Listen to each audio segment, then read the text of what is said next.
Good morning students, I am MRK. Today நம்ம பார்க்க போகிறது +1 Mathematics Importance only Public Exam aim பண்ணி Fast Revision PDF வச்சு உனக்கு நான் ரிவிஷன் பண்ணுறேன். 2 மார்க் 3 மார்க் 5 மார்க் எல்லாமே இன்க்ளூட் ஆயிரும். ஸோ இது மை PDF. ஸோ கேர்ஃபுல்லாக அண்டர்ஸ்டாண்ட் பண்ணி படிச்சுக்க. கொஸ்டின் வந்து நான் அதில் எழுதலை, கிவன்லேருந்து எடுத்துகிட்டு வந்திருக்கேன். நீ புக்கை வச்சு ரெஃபர் பண்ணிக்கோ. நான் எப்படி செய்கிறது அப்படின்றத இந்த பிடிஎஃப்லேயே சொல்கிறேன். Okay, good. ஏன்னா ஃபாஸ்ட் ரிவிஷன் பண்ணணும், ஏன்னா பப்ளிக் எக்ஸாம், அதுக்காண்டி சொல்ல வரேன். ஓகே, இது உனக்காண்டி தான் நான் செய்கிறேன். Right, okay, good. First unit அப்படின்றோம் ரிலேஷன் ஃபங்க்ஷன்ஸ் அப்படின்றது. Okay, right. அதில் ஃபஸ்ட்டு கொஸ்டின் என்ன எழுதிருக்கேன் பாரு. f(x) ஈக்குவல்னு சொல்லி ஒரு செட் ப்ராக்கெட் கொடுத்து, இது 10th ஸ்டாண்டர்டில் உள்ள சம், உனக்கு தெரியும்னு நினைக்கிறேன். 10th ஸ்டாண்டர்டில் உள்ளது. ஒரு இன்டர்வல் கொடுத்து அதுக்கப்புறம் கொஸ்டின் கேட்டிருப்பா. f(-4), f(1) இந்த மாதிரி கேட்டிருப்பாங்க. இந்த -4 இந்த இன்டர்வலில் எங்கே இன்க்ளூட் ஆகுதுன்னு பார்த்து, அதில் எங்கனக்குள்ளே இன்க்ளூட் ஆகுதுன்னு பார்த்து அதுக்கு நேராக உள்ள ஃபங்க்ஷனை எடுத்து செய்யணும். இப்போ -4ன்றது இதுக்குள்ளே இன்க்ளூட் ஆகும் ஃபஸ்ட்டு ஒன்றில். அப்போ இந்த -x+4 எடுத்து அதுக்கு பதிலாக இந்த -4 அப்ளை பண்ணல, மைனஸ் என்ன ஆயிரும், +4 ஆயிரும். 4 + 4 என்னது 8. அதே மாதிரி 1ன்றது எங்கே இன்க்ளூட் ஆகுது அப்படின்னு பார்த்தீங்கன்னா இந்த தேர்ட் சப்டிவிஷனில் இந்த இதில் ஃபங்க்ஷனில் இன்டர்வலில் அது இன்க்ளூட் ஆகும். ஓகே, அப்போ x² - x'ல் வந்து ஒன்று இந்த இடத்துல பார்த்துக்கோ. அதில் வரலையா, அதில் வரல. அப்போ ஃபோர்த் ஒன்றில் தான் வருது. ஓகே, ஃபோர்த் ஒன்றில் தான் வருது. அப்போ அதில் பண்ணையில் x - x² எடுத்து எக்ஸுக்கு பதிலாக 1, அதுக்கும் எக்ஸுக்கு பதிலாக 1, 1 ஸ்கொயர் பண்ணால் 1, 1 - 1 என்னது 0, -2 இதில் வருதுன்னு பார்த்து அந்த இன்ட்ரோவில் வச்சு தான் நீ செய்யணும். ஓகே, அதனால் கொஞ்சம் கேர்ஃபுல்லாக அந்த கொடுத்துருக்க ஃபங்க்ஷனில் இன்டர்வலில் என்னென்ன இருக்கும் அப்படின்றத முதல்ல புரிஞ்சுக்கிறோம். இது உனக்கு தெரியுமில்ல, -∞ to -3 வரைக்கும் இருக்குது லெஃப்ட் சைடில் ஃபுல்லாக. இது -3லேருந்து -2னா இடையில வந்து ஈக்குவல் இது ரெண்டுலேயும் கொடுக்கல. அதனால் இடையில உள்ளது என்னது, -3க்கும் -2க்கும் உள்ள அந்த பாயிண்ட்ஸ் சம்திங்லாம் இருக்கும்ல, அந்த இது மட்டும்தான் இருக்கும். இதில் -2லேருந்து 1 வரைக்கும் ஒன்றும் கிடையாது, இன்க்ளூட் ஆகாது, ஏன்னா ஈக்குவல் கொடுக்கல. அப்போ -2, -1, 0 அப்படின்ற 3 இன்டிஜருக்கு இது யூஸ் ஆகும். அதுக்கு இடைப்பட்ட உள்ள நம்பர்ஸ்க்கெலாம் யூஸ் ஆகும், ரியல் நம்பர்ஸ்க்கெலாம் இது யூஸ் ஆகும். Okay, right. Next second question என்ன அப்படின்னு பார்த்துக்கோ. இது வந்து உனக்கு தெரியும், எக்ஸாம்பிளில் இருக்கும், பார்த்து பொறுமையாக செஞ்சுக்கோ.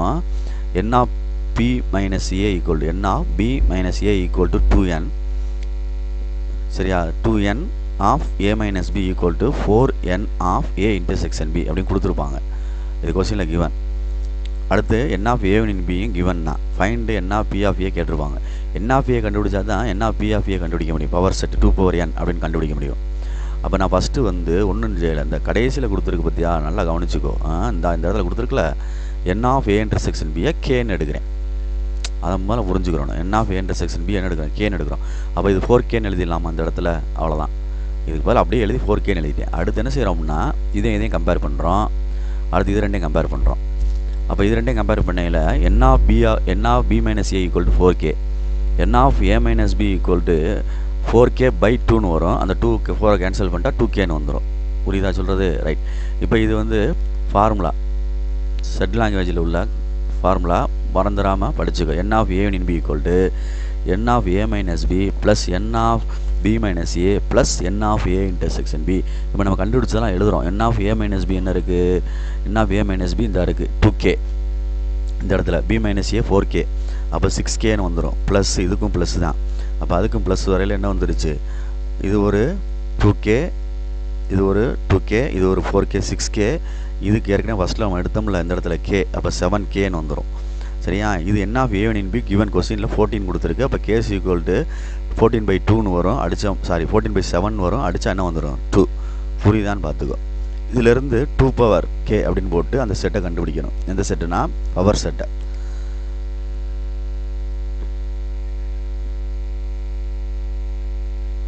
பவர் செட்டை கண்டுபிடிக்கணும். அதை பார்த்து சரி பண்ணிக்க. சரியா சொல்கிறது? இந்த k கண்டுபிடிச்சிட்டேன். அதிலேருந்து n(a) கண்டுபிடிக்க போகிறேன். n(a) = n(a - b) + n(a intersection b).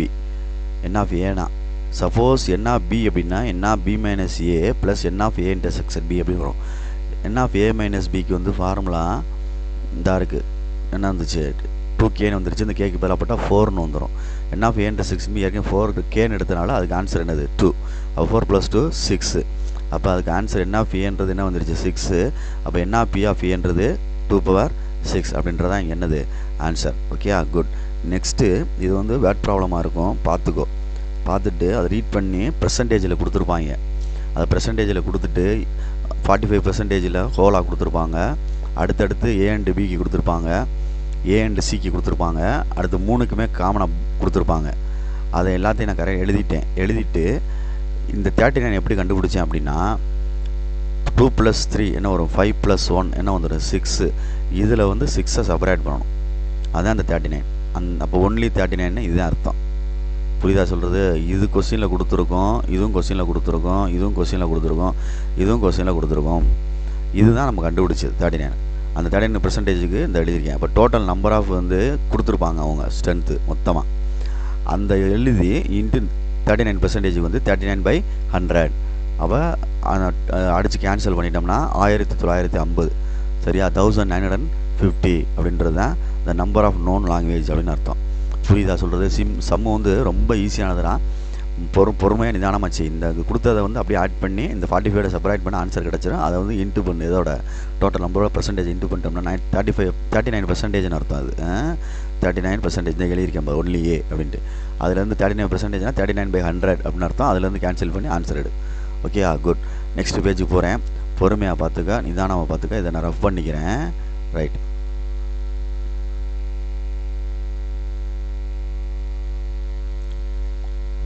அதே பேஜ் தான் சின்ன சின்ன கணக்கு எழுதியிருக்கேன். ஏன்னா எல்லாமே வருது இதில் 2 மார்க் 3 மார்க் 5 மார்க் எல்லாமே இன்க்ளூட் பண்ணி நானாக எழுதியிருக்கேன் பிடிஎஃப். அதனால் பார்த்துக்க. நான் இதை வந்து கடைசியில் உனக்கு நான் பிடிஎஃப் வந்து கொடுக்குறேன், அதில் வேணால் டவுன்லோட் பண்ணிக்க. சரியா? மறந்துடாது. ரைட். இதில் 4th சம் என்ன கொடுத்துருக்கேன்னா a + b < = 6ன்னு கொடுத்துருக்கேன். a related to b அப்படின்னு கொடுத்துருக்கேன். a related to b அப்படின்னு கொடுத்துருக்கேன். ஃபஸ்ட்டு 1 ரிஃப்ளெக்சிவ், 2 சிமெட்ரிக், 3 டிரான்சிட்டிவ், 4 என்னது 3மே 1 நம்மளை சாட்டிஸ்ஃபை பண்ணுச்சுன்னா அது ஈக்குவலன்ஸ் அப்படின்னு சொல்லுவாங்க. ஈக்குவலன்ஸ் அப்படின்னு சொல்கிறது. சரியா? ரிஃப்ளெக்சிவ்ன்றது சிமெட்ரிக், டிரான்சிட்டிவ். ஒரு நேச்சுரல் நம்பர் செட் ஆஃப் எடுத்துக்கிட்டு ஏக்கும் பிக்கு நம்பர் கொடுக்குறோம். ஏக்கும் பிக்கு நம்பர் கொடுக்கையில் அது எதை விட சிறுசாக வரணும்? 6 விட சிறுசாக வரணும். அப்போ நல்லா கவனிச்சு பாரு. இது ஏ, இது பி, ரெண்டையும் ஆட் பண்ணால் என்ன வந்துடும்? 6 விட சின்னதாக வரும். இது ஏ, இது பி, 2 1 என்னது 3, இதோட 6 தான், சிறுசு தான். 1 ஏக்கு பதிலாக பிக்கு பதிலாக 3. அப்போ 3 + 1 என்னது 4, அதோட சிறுசு தான். அப்போ இதுவும் 5 வந்துடும். இது என்ன வந்துடும்? 6 வரும். ஏன்னா இது ஈக்குவல்னால 6 இதை எடுத்துக்கலாம். அடுத்து செகண்டில் எடுக்கிறோம், 2வது நம்பரில் 2 1 அந்த மாதிரி 4 வரும், 5 வரும், 6 வரும். அதுக்கடுத்து 2 5ன்னு எடுத்தால் 7 வந்துடும். அக்செப்ட் ஆகாது, ஏன்னா பாசிபிள் கிடையாது. 6ஐ விட குறைவாக. அடுத்து இதே மாதிரி 3 செட்டில் எடுக்கிறோம், அதே மாதிரி 4 செட்டில் எடுக்கிறோம். அடுத்து வந்து இதுக்கு மேலே 5, என்ன எடுப்பேன்? அடுத்த 5,1 இங்கே வந்துருச்சு. அப்போ 5,2 எடுக்கல 7ன்னு போயிடும். இப்போ எல்லாமே அபோவ் ஆயிரும், 6ஐ விட பெருசாக போயிடும். அதனால் என்ன செய்யக்கூடாது? எடுக்கக்கூடாது. நம்ம கூட்டினா என்ன வரணும்? 6ஐ விட குறைவாக வரணும், 6ஐ விட <6 வரணும். அதனால தான் அர்த்தம். ரைட். ரிஃப்ளெக்சிவ் அப்படின்றது இந்த செட்டுக்குள்ளே இருக்கிற நம்பர் எடுத்துருக்கோம்ல, நேச்சுரல் நம்பர் எடுத்துருக்கோம்ல, இதில் என்ன நம்பர் வருதுன்னு பாரு. 1,1 வருது, 2,2 வருது, 3,3 வருது. ஆனால் இதில் வர நம்பரில் 4 இன்க்ளூட் ஆகிருக்கு. ஆனால் 4,4 இருக்கா? இல்லை. அதே மாதிரி 5 இன்க்ளூட் ஆகிருக்கு. 5,5 இருக்கா? இல்லை. அதனால் நாட் ஃப்ளெக்ஸிவ் அப்படின்னு அர்த்தம். அதுக்கு நம்பருக்கு என்ன நம்பர் யூஸ் ஆகிருக்கோ அதுக்குள்ள வரணும். 3,3 இருக்கான்னு பார்த்துக்கோ. இருக்குது. இந்த ரைட். 1,1 இருக்குது, 2,2 இருக்குது. அப்போ இந்த நம்பர்ஸில் இல்லாதது வந்து 4,4 5,5 இல்லை, அதனால் கிடையாது. நெக்ஸ்ட்டு வந்து சிமெட்ரிக் அப்படின்றது வந்து a, b அப்படின்ட்டு இருந்தால் அது வந்து b, aன்னு இருக்கணும். b, aன்னு இருந்தால் தான் அது சிமெட்ரிக் அப்படின்னு அர்த்தம். சரியா சொல்கிறது? நீங்கள் ஏதாவது செட் நம்பர் எடுத்து பாரு. 1,2 எடுத்தோம்னா 2,1 வருதான்னு பாரு. இந்த இருக்குது. 1,3 எடுத்தால் என்ன வருது? 3,1 வருது. 1,4 எடுத்தால் என்ன வருது? 4,1 வருது. ஓகே. அப்போ சிமெட்ரிக் என்னது? It is symmetric. டிரான்சிட்டிவ் அப்படின்றது 2 செட்டு எடுத்து அது வந்து எதை கொடுக்கணும் அப்படின்னா a, b, b, cன்னு இருந்தால் a tends to c அப்படின்னு வரணும். a related to cன்னு வரணும். அப்போ நான் இங்கே எடுத்து பார்க்குறேன். 4,1 எடுக்கிறேன். ஏதாவது ஒன்று வந்து சாட்டிஸ்ஃபை பண்ணால் ரைட்டு தான். ஆனால் ரிஃப்ளெக்ஸுக்கு வந்து எல்லாமே சாட்டிஸ்ஃபை பண்ணணும். ரிஃப்ளெக்ஸுக்கு வந்து எல்லாமே சாட்டிஸ்ஃபை பண்ணணும். சிமெட்ரிக்கு அதே மாதிரி பண்ணணும். டிரான்சிட்லாம் எனி ஒன் பண்ணால் போதும். அதனால் பார்த்துக்கு. ஆனால் எனி ஒன் இல்லாட்டாலும் அதை சொல்லணும். சரியா? ஏன்னா அது வந்து 1,1 அதுக்கே சொல்லிக்கலாம். 1,1 ரிப்பீட் தலையில் போட்டாலும் 1,1 தான், திருப்பி 1,1 தான். அப்போ சிங்கிள்டன் செட் வந்து அது யூஸ் ஆகும் டிரான்சிட்டிவ்க்கு. 1,2 போட்டால் 2,1 வருது, திருப்பி 1,1 வருது. அதே மாதிரி எல்லாத்துக்கும் வருமா பார்த்தா 4,1 இருக்குது, 1,4 இருக்குது பேரு. 4,1 1,4 பேர் இருக்குது. ஆனால் 4,4 பேர் இருக்கா? அதுதான் இங்கே கான்செப்ட். இல்லை. 4,4 என்னது? இல்லை. Does not belongs to R. Does not belongs to அந்த செட் இது ஆர் ரிலேஷனில் இல்லை. இதுதான் ரிலேஷன். அதனால் இது வந்து என்ன கிடையாது? டிரான்சிட்டிவ் கிடையாது.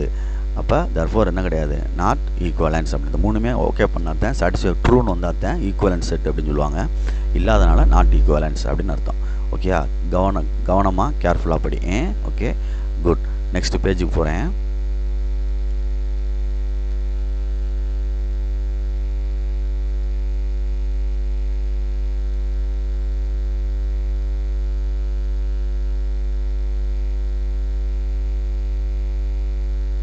ரைட்.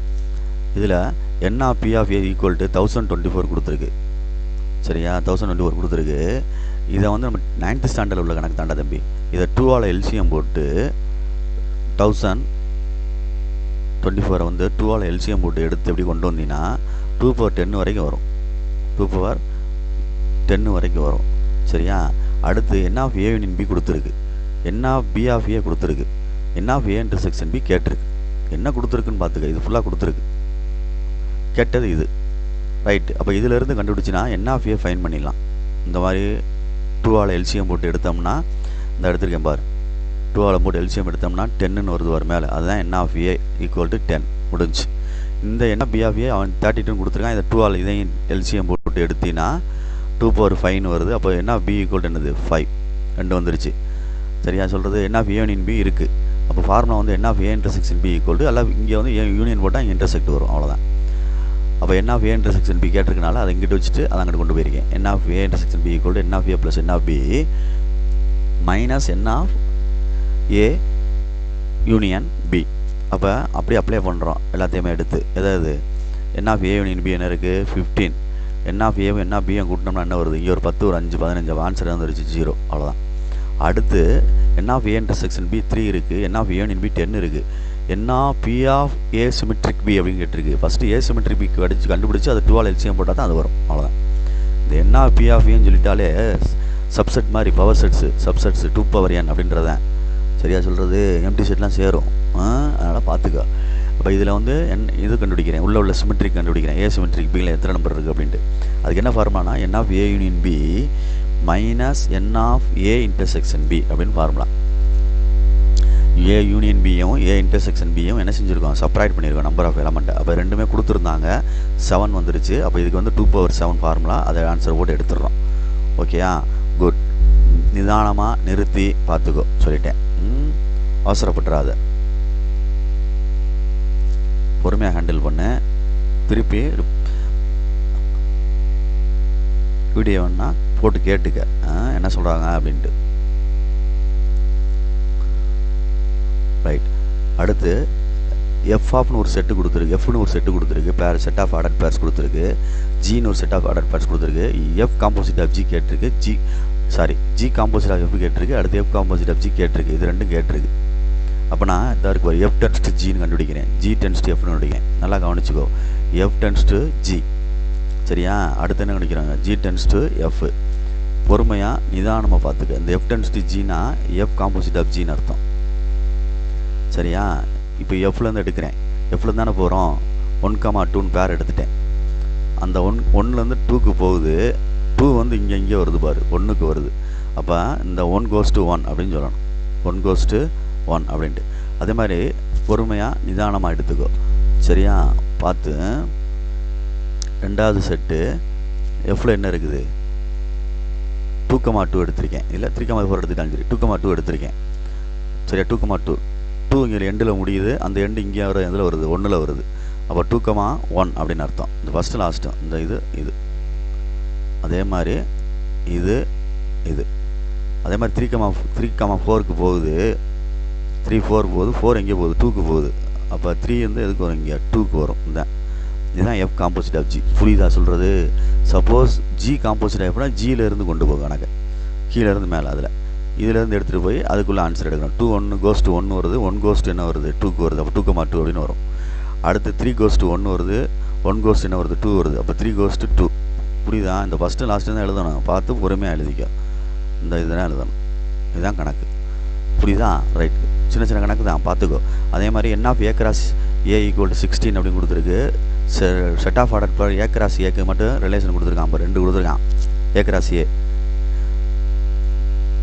ஏன்ற செட்டில் n ஆஃப் a வந்து 4ன்னு இருந்து n ஆஃப் a மறுபடியும் அந்த 4னால 2 மல்டிப்ளை பண்ணால் 16 எலமெண்ட்ஸ் வரும். ரெண்டும் ஒரே செட்டு தானே, 16 எலமெண்ட்ஸ் சொல்லிட்டான். இதில் 2 எலமெண்ட்ஸ் வந்துருச்சு, 2 இது வந்துருச்சு. இப்போ ரிமைனிங் எலமெண்ட்ஸ் வரணும். அப்படின்னா எத்தனை வரணும்? ரிமைனிங் எலமெண்ட்ஸ் வந்து ரிமைனிங்னா மிச்சம் உள்ளது, ரிமைனிங் உள்ளது 1 2 போச்சுன்னா என்ன வந்து 2 போச்சுன்னா 14 வரணும் மிச்சம். ரைட்டு. அப்போ ஏன்ற செட்டு என்னென்னு கேட்டிருக்கான். ரெண்டுமே ஏன்றனால ஃபஸ்ட் நம்பர் ஏ தான், ரெண்டாம் நம்பர் என்ன தான் ஏ தான். அந்த செட்டை நான் ஆர்டராக எழுதியிருக்கேன். சரியா சொல்கிறது? அசனிங் ஆர்டரில் எழுதியிருக்கேன். இதை மாற்றி எதனா பரவாயில்ல. செட்டில் என்ன நம்பர் இருக்கும்? இப்போ ஏ கிராஸ் ஏ கண்டுபிடிச்சின்னா இதை அப்படியே எழுதி இன்னொரு தடவை எழுதி கிராஸ் பண்ணி பார்த்தீங்கன்னா இந்த நம்பர் செட்டு வரும். வேறு இப்போ இங்கே ஒரு 4 எலமெண்ட் இருக்குது. இன்னொரு ஏன்னு எழுதினோம்னா அது 4 எலமெண்ட்டு 16 எலமெண்ட்ஸ் வந்துடும். மொத்தமாக லிஸ்ட் ஆஃப் எலமெண்ட்ஸில் ஏ கிராஸ் ஏல 4 4s are 16 எலமெண்ட்ஸ் வந்துடும். Okay, good. நெக்ஸ்ட் பேஜுக்கு போகிறேன். பார்த்து நிதானமாக ஃபாஸ்ட் ரிவிஷன் பண்ணுறேன். அதனால் பொறுமையாக இதை வீடியோ ப்ளே பண்ணி கேளு. ரைட். எல்லாமே இதில் இன்க்ளூட் பண்ணியிருக்கேன். Example exercise only important sum தான். ஃபுல்லாக பாருங்க, நீட்டாக எழுதலாம் எக்ஸாம். இது மை ஓன் ப்ரிப்பரேஷன். பார்த்துக்க சொல்லிட்டேன். கான்ஃபிடென்ட் இருக்கணும், சரியா? அப்படின்னா தான் நம்பிக்கை இருந்தால் தான் நம்ம ஜெயிக்க முடியும். அதனால் முதல்ல ஃபுல்லாக இதை ஃபுல்லாக பார்த்துட்டு அதுக்கப்புறம் உன்னுடைய விருப்பம் போல் பாரு, சரியா?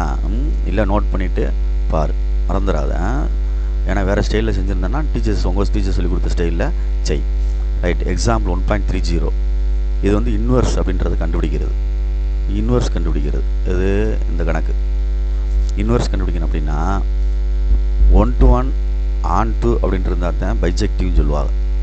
1 to 1 on to இருந்தால் தான் என்னது பைஜெக்ஷன், பைஜெக்டிவ் அப்படின்னு சொல்கிறது. அப்போ 1 to 1 இருக்கா on to இருக்கான்னு பார்க்கணும். 1 to 1 அப்படின்னா f of x equal to f of yன்னு எடுத்துட்டு x equal to yன்னு ப்ரூவ் பண்ணோம்னா 1 to 1 அப்படின்னு அர்த்தம். அவ்வளோதான். அதான் இங்கே ப்ரூவ் பண்ணியிருப்பேன். f of x equal to f of y, எக்ஸுக்கு பதிலாக ஒய்யை ரீப்ளேஸ் பண்ணி 2 ஈக்குவலாக வந்துருச்சுன்னா 1 to 1 ப்ரூவ் பண்ணிட்டேன். on to அப்படின்றது என்ன அர்த்தம் அப்படின்னா f of x equal to yன்னு எடுத்துட்டு f of x equal to இந்த yன்னு எடுத்திருக்கேன் இதை. அப்போ f of x equal to yன்னு ப்ரூவ் பண்ணணும் இந்த மாதிரி. சரி, இந்த f of x இருக்குது, எடுத்துகிட்டு அதை ஒய்ன்னு எழுதிக்கலாம். ஒய்ன்னு எழுதிட்டு இந்த கணக்கு கொண்டு வந்திருக்கேன் பாரு. ஒய்ன்னு எழுதிட்டு அதுலேருந்து என்ன கண்டுபிடிச்சிருக்கேன்? எக்ஸு கண்டுபிடிச்சிருக்கேன். அகைன் இந்த சைடு வர்றேன். இந்த சைடு வரையில் உள்ளே என்ன இருக்குது? எக்ஸு. இந்த இது எக்ஸ் ஈக்குவல் டு தானே, இதை தூக்கி இதில் உள்ளே எழுதுகிறோம். அப்போ இங்கிட்டு வரையில் ஒய் தானே இது. அப்போ ஒய்னா இது தானே 2x - 3. அப்போ 2x எடுத்துகிட்டு இதை எழுதுகிறோம்.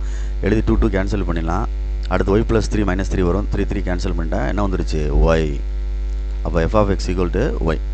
இதில் இருந்து எக்ஸு கண்டுபிடிச்சி நான் அப்ளை பண்ணி பார்க்குறேன். இந்த இதில் அப்ளை பண்ணி ஆன்சர் எடுக்கையில் என்ன வருது? ஒய் வருது. அப்போ f of x equal to yன்னு வந்துச்சுன்னா it is on to. Therefore it is என்னது? பைஜெக்ஷன். அப்போ நம்ம எக்ஸு கண்டுபிடிச்சோம்ல ஒரு வேல்யூ, இதுதான் இன்வெர்ஸ் வேல்யூ அப்படின்றது. வேணா பார்த்துக்கோ, கீழே ரோல் பண்ணுறேன், ஸ்க்ரோல் பண்ணி பாரு. அதில் ஆன்சர் எழுதியிருப்பாங்க. F inverse of y equal to இந்த ரவுண்ட் பண்ணியிருக்கேன் பாரு. y + 3/2 இந்த கண்டுபிடிச்சில அதுதான். இந்த எக்ஸுக்கு பதிலாக கண்டுபிடிச்சோம்ல இந்த இடம். அப்போ திருப்பி அதை ஒய்க்கு பதிலாக எக்ஸை என்ன செஞ்சிடணும்? ரீப்ளேஸ் பண்ணிடணும். இதுதான் ஆன்சர். இந்த எக்ஸுக்கு பதிலாக நீ கண்டுபிடிச்சி வச்சுருக்க பாரு, இதுதான் ஆன்சரு. அதனால் கவனமாக அது நிற்கும். இதுதான் ஆன்சர். Very good. இதை நீ அப்படியே திருப்பி ரீப்ளேஸ் பண்ணல, எஃப் இன்வெர்ஸ் ஆஃப் எக்ஸ்ன்னு சொல்லி ரீப்ளேஸ் பண்ணிடு. இவ்வளோதான். இது கணக்கு. இன்னொன்று எக்ஸசைஸில் இருக்கும், பார்த்து நிதானமாக செஞ்சுக்க. கேட்பாங்க 1 to 1 on to ப்ரூவ் பண்ணி, இதுதான் கண்டிஷன். 1 to 1க்கு இது on toக்கு ரெண்டையும் ப்ரூவ் பண்ணால் பைஜெக்ஷன் அப்படின்னு சொல்லிடுவாங்க. அந்த எக்ஸு கண்டுபிடிச்ச வேல்யூவை எஃப் இன்வெர்ஸ் ஆஃப் எக்ஸ்ன்னு எடுத்து எழுதிக்கலாம். ஒய் எழுதிட்டு ரீப்ளேஸ் பண்ணிக்க எக்ஸை. Okay, good, thank you. Next example exercise 1.3ல் 6th சம். இதெல்லாம் கேட்பாங்கடா தம்பி. கேட்பாங்க அப்படின்னா கொஞ்சம் புரிஞ்சுக்கிறோன்னு. டொமைன் கேட்டிருக்கா, ரேஞ்சுக்கு. டொமைன் அப்படின்றது இன்புட், ரேஞ்சுன்றது அவுட்புட். அப்போ டொமைன் சொல்கிறதா எக்ஸ் வேல்யூ கண்டுபிடிக்கணும், நாற்று வச்சு கண்டுபிடிக்கணும். எக்ஸ் எதாவது கொடுக்கலாம் இந்த ஃபங்க்ஷனுக்கு, இன்புட் பண்ணுறது எக்ஸு வந்து என்னென்ன கொடுக்கலாம் அப்படின்றதான் கொஸ்டின். ரேஞ்ச் அப்படின்றது இந்த ஃபங்க்ஷனுக்கு அவுட்புட் என்னென்ன வரும், ஆன்சர் என்ன வரும் அப்படின்றதான் ஆன்சர். இது கேட்குற கேள்வி புரிஞ்சுக்கும். டொமைன்னா எக்ஸுக்கு இன்புட் கொடுக்கலாம், என்னென்ன கொடுக்கலாம், பாசிபிலிட்டி அப்படின்றதான். அதை எக்ஸ் வேல்யூ நான் கண்டுபிடிக்கிறேன். இந்த கொண்டு வந்துட்டேன். கீழே உள்ளதை எடுத்து 0 வச்சுட்டு கொண்டு வந்து 1/2 வருது. எக்ஸ் ஈக்குவல்ட்டுன்னு போட்டிருக்கேன். Sign inverse of 1/2. சைன் அந்த டேபிளில் ட்ரிகனாமெட்ரி டேபிளில் 1/2 ஆன்சர் 30 டிகிரிக்கு வரும். 30 டிகிரியை தான் இதில் எழுதியிருக்கேன், ரேடியனில் எழுதியிருக்கேன், π/6 எழுதியிருக்கேன். அது வந்து இது வந்து ஒரு ஆன்சருக்கு எழுதியிருக்கோம். இதே மாதிரி நம்பர் ஆஃப் ஆன்சர் வரும்ல, அதுக்கு ஜென்ரல் இதுதான் ஃபார்முலா. ஜென்ரலாக x = n π ப்ளஸ் -1/n π/6 அப்படின்னு எழுதணும். அதாவது இங்கே 1ன்னு போட்டோன்னு வச்சுக்க பை வரும், இங்கே 1 போட்டால் என்ன வரும், பை வரும். இங்கே 1ன்னு போட்டால் பையே, இங்கே 1 போட்டால் என்னது -π/6ன்னு வரும். அப்போ குறுக்க பெருக்கி கழிக்கையில் அதுக்கு ஒரு ஆன்சர் கிடைக்கிதுல, அதுவும் 1/2ன்ற ஆன்சருக்கு ஈக்குவல் தான். அப்படியே வரிசையாக வரும். அதனால் கொஞ்சம் கவனமாக பார்த்துக்க, சரியா? மறந்துடாத. அதில் இப்போ நான் என்ன செய்ய போகிறேன், டொமைனுக்கு வந்து இந்த ஆன்சர் எக்ஸ் கண்டுபிடிச்சிட்டேன், இதை கொண்டு இதில் போடுறோம். போட்டோம்னா கிடைக்கக்கூடிய ஆன்சர் 1ன்னு வச்சுக்குவேன். 1 - 1 என்ன ஆயிரும், 0 ஆயிரும். அப்போ என்ன கிடச்சிரும், நாட் டிஃபைன் கிடச்சிரும். அதனால் இந்த ஆன்சரை போடக்கூடாது அப்படின்னு அர்த்தம். இந்த ஆன்சரை என்ன செய்யக்கூடாது, போடக்கூடாது. இந்த மாதிரி செட் ஆஃப் ஆன்சரை போடக்கூடாது. அப்படின்றனால தான் ரியல் நம்பர்லேருந்து மைனஸ் இந்த ஓர்டருக்கு வரும், எக்ஸ் வித்தவுட் அப்படின்ற மாதிரி, மைனஸ் எக்ஸப்ட் அப்படின்னு சொல்கிற மாதிரி மற்றது ஜென்ரலாக. இந்த நம்பருக்கு என்னென்ன போடலாம் கண்டுபிடிச்சிருக்கேன். இது கடைசியில் ஆன்சர் எழுதியில் போடக்கூடாதுன்னு எழுதியிருக்கேன். அந்த நம்பரை மட்டும் போடக்கூடாமல் மித்தெல்லாம் என்னது ரியல் நம்பர்ஸ் தான் எக்ஸுக்கு போடணும். ஏன்னா இந்த இடத்துல இந்த நம்பரை போட்டோம்னா 0 ஆயிரும், 1 - 1ன்னு போய். இப்போ நீனே யோசிச்சு பாரு, எனக்குள்ளே sin 30 போட்டோம்னா 1/2ன்னு போட்டோம்னா 1/2 இந்த 2 கேன்சல் ஆயிரும். sin 30க்கு என்ன ஒரு 1/2 கேன்சல் ஆயிரும். 1 - 1 0 ஆயிரும். 1/0 என்ன ஒரு நாட் டிஃபைன். அப்போ இது போட முடியாதுல்ல, அதனால் அப்படி கண்டுபிடிக்கிறோம். எந்த நம்பரை போட முடியாதோ அந்த நம்பரை கண்டுபிடிச்சிட்டு அதை தவிர மற்றதெல்லாம் என்ன செய்யலாம், பாசிபிலிட்டி அப்படின்றதான் இங்கே எழுதியிருக்கேன். அதுதான் அதோடைய கான்செப்டே. புரியுதான்னு பார்த்துக்க, டொமைன் அப்படின்றது. ஏன்னா என்னென்ன நம்பர் வரிசையாக நம்ம என்னென்ன நம்பர் கொடுக்க முடியும் அப்படின்றத கண்டுபிடிக்கிறதுக்கு பதிலாக என்ன நம்பர் கொடுக்க முடியாதுன்னு சொல்லிட்டோம்னா அந்த நம்பர் தவிர மற்ற நம்பர்லாம் கொடுக்கலாம் அப்படின்ட்டு சொல்லிடுறது, ஆப்போசிட்டில் சொல்லிடுறது. அதுதான் இங்கே கான்செப்ட். இதில் ரேஞ்சு கேட்டிருக்கு, அவுட்புட் என்ன வரும் அப்படின்ட்டு. அவுட்புட் கேட்டிருக்கு. இந்த ஃபங்க்ஷனை வந்து நடுவில் கொண்டு வரணும்டா தம்பி. அப்படியே நீ தான் ட்ரை பண்ணி கொண்டு வரணும். முதல்ல வந்து இதுக்கு ரேஞ்சு என்னென்னு எடுக்கணும். சைனு காசுக்கு ரேஞ்சு வந்து -1 to 1, -1 to 1 நாற்று வச்சுக்க. f(x) காசுக்கும் சரி சைனுக்கும் சரி ரெண்டுக்குமே -1 to 1. சரியா சொல்கிறது? அப்போ இந்த சம் வரணும்னா முன்னாடி என்ன செஞ்சிருக்கு, 2ஆல் மல்டிப்ளை பண்ணியிருக்கு. அப்போ 2ஆல் மல்டிப்ளை பண்ணியிருக்கேன் ஃபஸ்ட்டு ஸ்டெப்பு. நெக்ஸ்ட்டு -1 இருக்குது பின்னாடி. அப்போ -1ஆல் என்ன செய்கிறோம், சப்ராக்ட் பண்ணுறோம். இந்த இருக்குது -1ஆல் சப்ராக்ட் பண்ணுறோம். எல்லாமே 3 சைடுமே செய்யணும். இதுக்கு 3க்குமே ரைட். இது -3ன்னு வந்துடும், இதில் சேர்ந்துருச்சு, இது வந்துருச்சு. இப்போ இந்த கீழே உள்ள ஸ்டெப் இங்கே வந்துருச்சு. இப்போ ரிசிப்ராக்கில் எடுத்தால் 1/ன்னு வந்துடும் எல்லாமே. ரிசிப்ராக்கில் எடுக்கையில் இந்த இது சேஞ்ச் ஆகும். இன்இக்வாலிட்டி இருக்குல்ல, less than simple, right? Less than வந்து கிரேட்டர் ஆகும், கிரேட்டர் வந்து லெஸ் தேனாக மாறிடும் டக்குன்னு. சரியா சொல்கிறது? தான் மாறிடுச்சு, கிரேட்டர் தான் மாறிடுச்சு. அப்போ -1 விட சிறுசுன்னு அர்த்தம், இது 1 விட பெருசுன்னு அர்த்தம். 1 விட பெருசு ஒரு நம்பர் லைன் வரைஞ்சோம் அப்படின்னா இது 1 அப்படின்னா இது இன்ஃபினிட்டி அப்படின்னா இது -∞ அர்த்தம், இது -1/3ன்னு அர்த்தம். புரியுதா? இது -1/3 சிறுசுன்னா இங்கிட்டு போக தான் சிறுசாகும், இதிலேருந்து இங்கிட்டு தான் சிறுசாகும். அப்போ இது ஒரு இன்டர்வல். அடுத்து 1 விட பெருசு ஓப்பன் சைடில் இருக்குது. ஓப்பன் சைடில் இருக்கனால 1 விட பெருசுனா இங்கிட்டு வரணும். அப்போ இதிலேருந்து இது. இப்போ இங்கே கீழே ஈக்குவல் கொடுத்தனால 1 இன்க்ளூட் ஆகும், இங்கே கீழே ஈக்குவல் கொடுத்தனால -1/3 இன்க்ளூட் ஆகுன்றனால தான் இந்த இடத்துல என்ன ப்ராக்கெட் போட்டிருக்கோன்றதை நல்லா பார்த்துக்கோ. க்ளோஸ்டு ப்ராக்கெட் சாரி யூஸ் பண்ணியிருக்கேன். ஓப்பன் ப்ராக்கெட் போடக்கூடாது, போட்டால் தப்பு. இங்கே சிம்பிளில் இந்த இடத்துல ஈக்குவல் இல்லைன்னா ஓப்பன் ப்ராக்கெட் போட்டுக்கலாம். ஈக்குவலில் சிம்பிளில் ஈக்குவல் இருக்கனால அது இன்க்ளூட் ஆகும். புரியுதா? இந்த கணக்கை ரேஞ்சுனா நடுவில் கொண்டு வரதுக்கான முயற்சி எடுக்கணும். அது என்னென்ன இருக்குன்னு பார்த்து பொறுமையாக செய். ரிசிப்ராக்கில் எடுக்கையில் மாறிடும். சரியா? மறந்துடாத. ரைட். நெக்ஸ்ட்டு அடுத்த பேஜ் மூவ் பண்ணுறேன். இந்த மாதிரி கணக்கு இன்னும் 2 கணக்கு இருக்குது, பார்த்துக்கோ. நான் எக்ஸசைஸ் செஞ்சுருக்கேன், எக்ஸாம்பிள்லேயும் இருக்குது, நான் எழுதியிருப்பேன். இருந்தாலும் நீங்கள் பார்த்துக்கோ. பின்னாடி போய் இந்த அடுத்த பேஜில் வருதான்னு பார்ப்போம். Okay, good.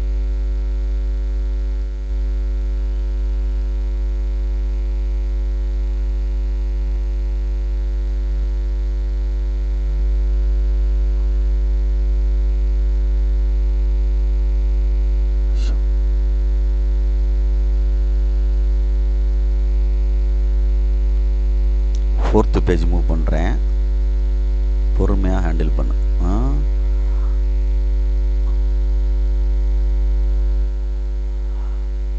சரி, இந்த கொடுத்துருப்பாரு எக்ஸாம்பிள் 1.22.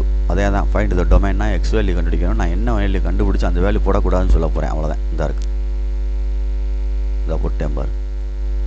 சரியா சொல்கிறது? n பிலாங்ஸ் என்னது இன்டிஜர் அப்படின்னு அர்த்தம். அந்த கணக்கில் வேணாலும் n பிலாங்ஸ் டு இன்டிஜர்னு எழுதிக்கோ.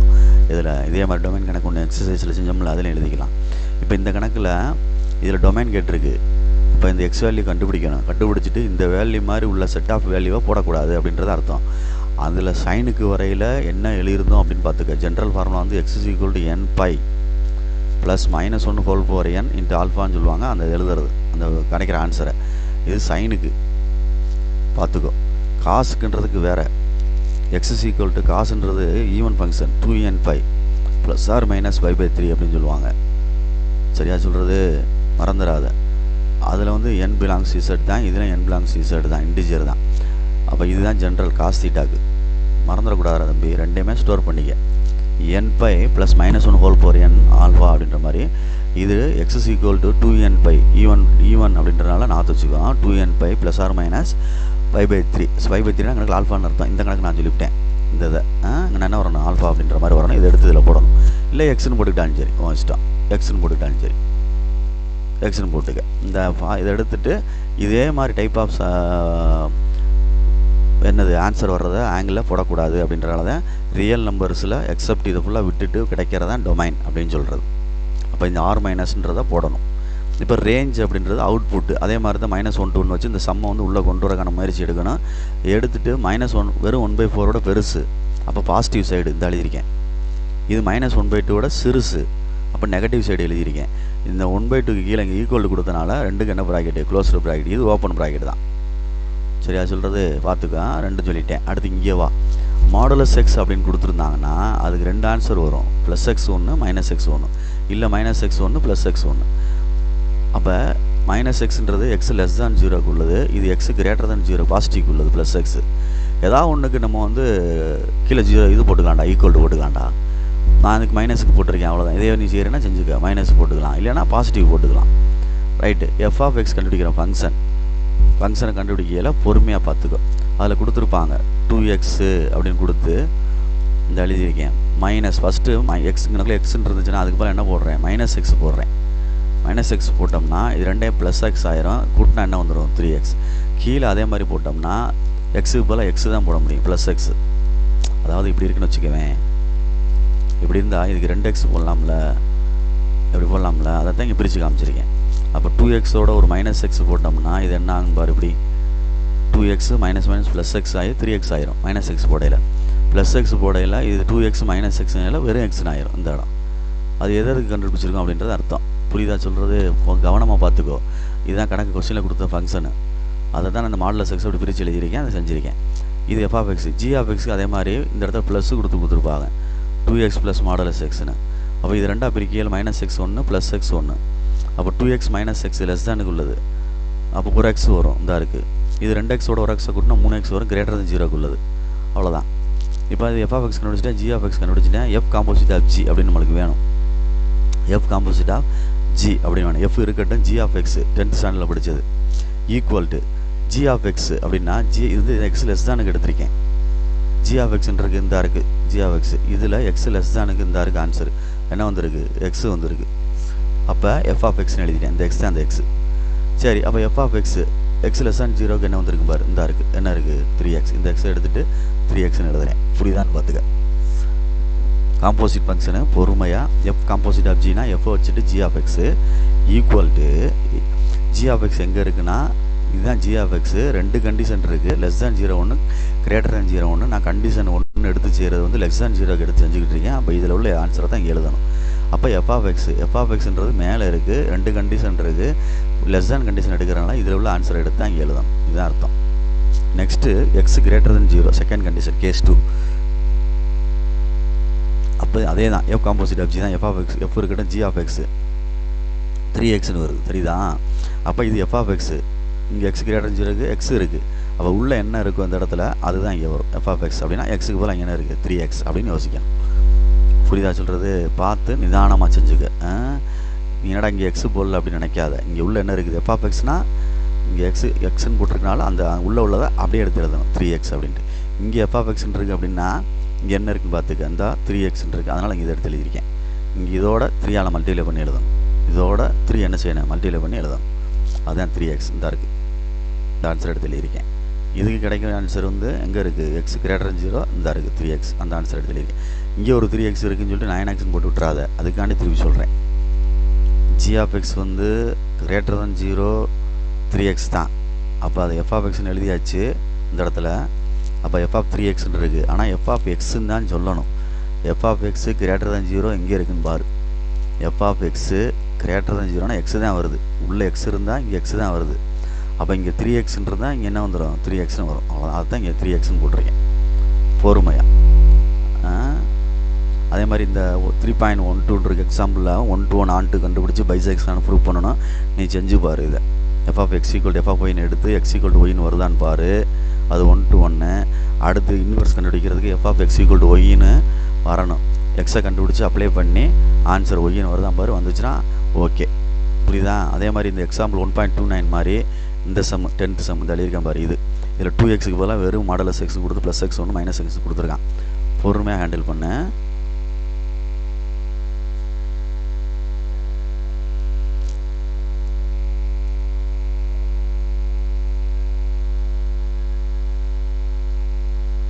பார்த்துக்க ஓகேயா? இந்த onto F of X equal to F of ஒய்னு ப்ரூவ் பண்ணியிருக்கேன். தரஃபோர் 1 to 1 ஆன் டு வந்துறதுனால பைஜெக்ஷன் வந்துருச்சு. இந்த கண்டுபிடிச்சோம்ல ஆன்சர், இந்த ஆன்சரை தான் எடுத்து இன்னொரு மாற்றி எழுதியிருக்கேன் டேரெக்டாகவே. ஓகேயா? குட். இல்லை நீ 1 ஸ்டெப் ஒய்ன்னு எழுதிட்டு அப்புறம் வேணால் மாற்றி எழுதிக்க. ரைட். இப்போ எஃப் ஆஃப் எக்ஸ் கொடுத்துருக்கு, ஜி ஆஃப் எக்ஸ் கொடுத்துருக்கு, மாடலஸ் சம்மு. மாடலஸ்ன்னு சொல்லிட்டாலே உன்ட்ட சொன்னால் தான் ஏற்கனவே ப்ளஸ் எக்ஸ் ஒன்று வரணும், மைனஸ் எக்ஸ் ஒன்று வரணும். இது எக்ஸ் லெஸ் தான் 0க்கு உள்ளது, இது எக்ஸ் கிரேட்டர் than 0க்கு உள்ளது. எதுக்காக ஒன்றுக்கு ஈக்குவல் டு போட்டுக்கலாம், லெஸ் தானுக்கு நான் போட்டிருக்கேன். அதே இந்த சம் மாதிரியே தான் இதை செய்கிறேன்.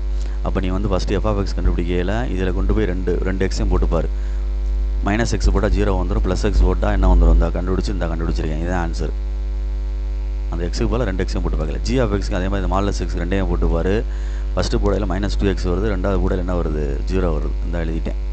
இப்போ ஜி காம்போசிட் ஆஃப் எஃப்பும் எஃப் காம்போசிட் ஆஃப் ஜி கேட்டிருக்கு.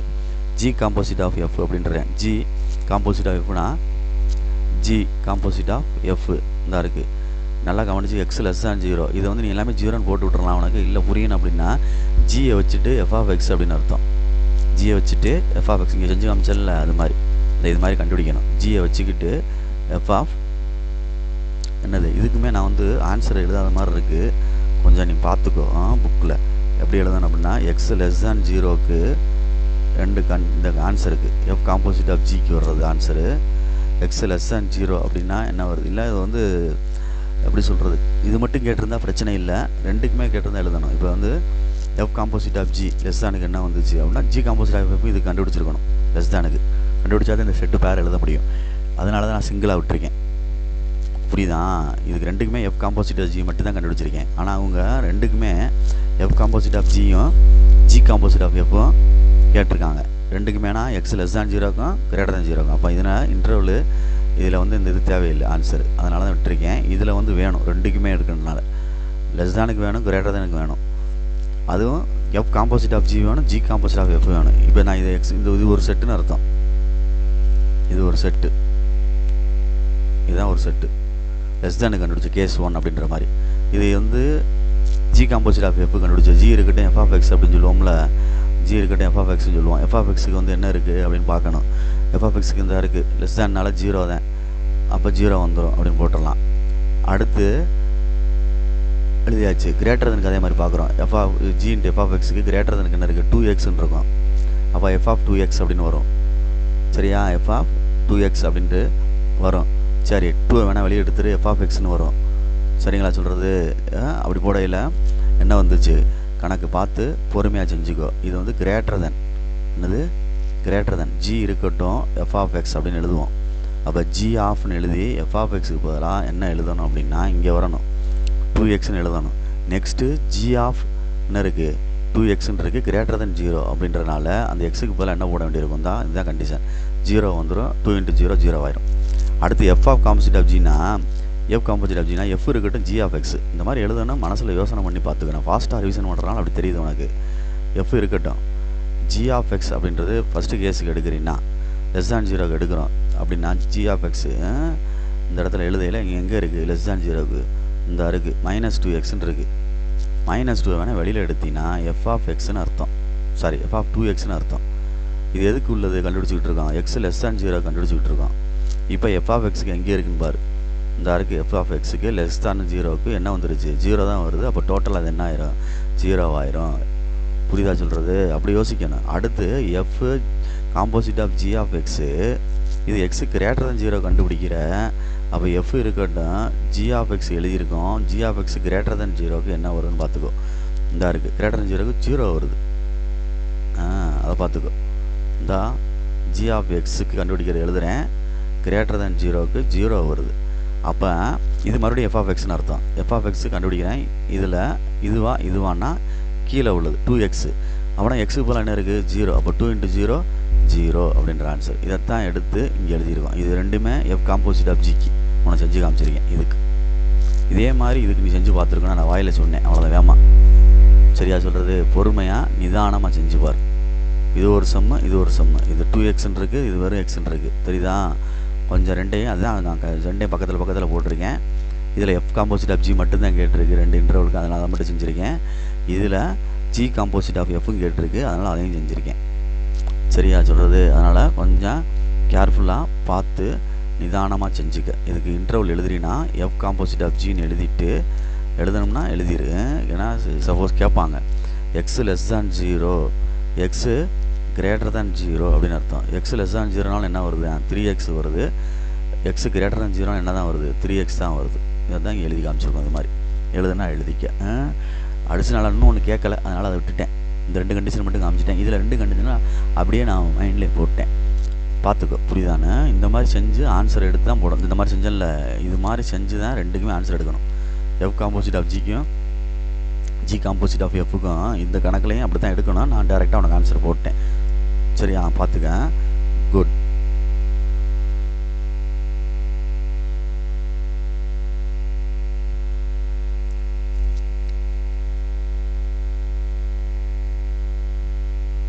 குட். இப்போ தம்பி நம்ம கிராஃப் ட்ரா பண்ணுறது, சரிங்களா? ஒரு கிராஃப் எப்படி மூவ் ஆகுது அப்படின்ட்டு நம்ம சில கண்டிஷன்ஸ் வச்சு நம்மளாக சொல்கிறதா தம்பி. இப்போ y = x³ அப்படின்ற கிராஃப் எப்படி இருக்கும்னா இந்த மாதிரி இருக்கும். இப்படி போகும். இதுதான் y = x³ அப்படின்ற கிராஃப். சரி, இது ஒரிஜினல் கிராஃப். இதிலிருந்து எப்படி அவன் கேட்குறான் கொஸ்டின் அப்படின்னா, இந்த கிராஃபோட மைனஸை வெளியில் மல்டிப்ளை பண்ணால் இது அப்படியே மிரர் மாதிரி திரும்பிடும். இப்படி திரும்பிடும். இமேஜ் மாதிரி இப்படி திரும்பிடும். புரியுதா சொல்கிறது? அல்லது இந்த இது இருக்குவார், இந்த இது இப்படி மேலே போனது இப்படி திரும்பிடும். இங்கே உள்ளது அங்கே மேலே திரும்பும். எப்படி வேணாலும் வச்சுக்க. ஒய் ஆக்சிஸை பொறுத்தும் இமேஜ் கிடைக்கலாம், அல்லது எக்ஸ் ஆக்சிஸை பொறுத்தும் இமேஜ் கிடைக்கலாம். இப்படி இருக்குது. அங்கிட்டு போனால் எப்படி திரும்பும்? இப்படி தானே திரும்பும். அதுதான் இங்கே அர்த்தம். இந்த படத்தை அப்படியே சேர்த்து வரைஞ்சி பாரு. இப்படி தானே வரும். தெரியலையா சொல்கிறது? இதோட இமேஜ் இங்கே வந்துருச்சு பாரு. சரியா? இதனோட இமேஜ் இங்கே வந்துருச்சு பாரு. அப்படி இல்லைனாலும் சரி. இல்லை, இது இங்கே மேலே போனது கீழே வந்துருச்சு. ஏன்னா அப்படி திரும்பும்ல, ரொட்டேட் ஆகும். இப்படி திரும்பல எப்படி இருக்கும் பாரு, கவுத்தி பாரு அப்படி படத்தை. அதுதான் இங்கே அர்த்தம். ரிஃப்ளெக்ஸ் அப்படின்ற மாதிரி மைனஸு. சரியா? மறந்துடாத. ஒய்யை பொறுத்தும் பண்ணலாம், எக்ஸை பொறுத்தும் பண்ணலாம். அதை நம்ம பொறுமையாக ஹேண்டில் பண்ணிக்க. சரியா? ரைட்டு. நெக்ஸ்ட்டு பார்த்து நிதானமாக செஞ்சுக்க. x³ 1 ஆட் பண்ணியிருக்கு. x³ வெளியில் 1 ஆட் பண்ணியிருந்தா =0 எடுத்தால் x -1ன்னு வரும். வெளியில் அங்கிட்டு கொண்டு போனால். சரியா? அப்போ x -1ன்னு வரனால அந்த ஒரிஜினல் கிராஃப் இப்படி இருக்கிற கிராஃபு லெஃப்ட் சைடு மூவ் ஆகும். இப்படி 1 யூனிட், சாரி மேலே 1 யூனிட்டு மூவ் ஆகும். இந்த இங்கே -1 இருக்குன்னா இது வழியாக அப்படி போய் மேலே அப்படி போய் இப்படி போவோம். இதுதான் இந்த இருக்குது வரைஞ்சிருக்கேன். 1 யூனிட் அபோவ் அப்படின்னு கொடுத்துருக்கேன். ப்ளஸ் அப்படின்னா, இல்லைனா லெஃப்ட் சைடு 1 யூனிட் அப்படின்னு அர்த்தம். அப்போ நம்ம ப்ளஸ் வெளியில் வந்துச்சுன்னா 1 யூனிட் என்னது, அபோவ். இதே இது உள்ளே கொடுத்துருந்தா லெஃப்ட் சைடு 1 யூனிட் அப்படின்னு சொல்லுவாங்க. அதை பார்த்துக்கோ.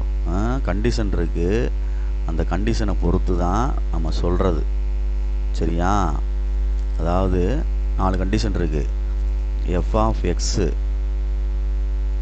f of x plus c, f of x minus c, f of x plus c, f of cக்கு பதிலாக d கூட போட்டு செய்வாங்க. பார்த்துக்கோ எப்படின்னு. நானாக சொல்கிறேன், அவ்வளோதான். இது மைனஸ் சி. இப்போ இந்த f of xக்கு இன்னொன்று இருக்கும், f of minus f of xன்னு இருக்கும்.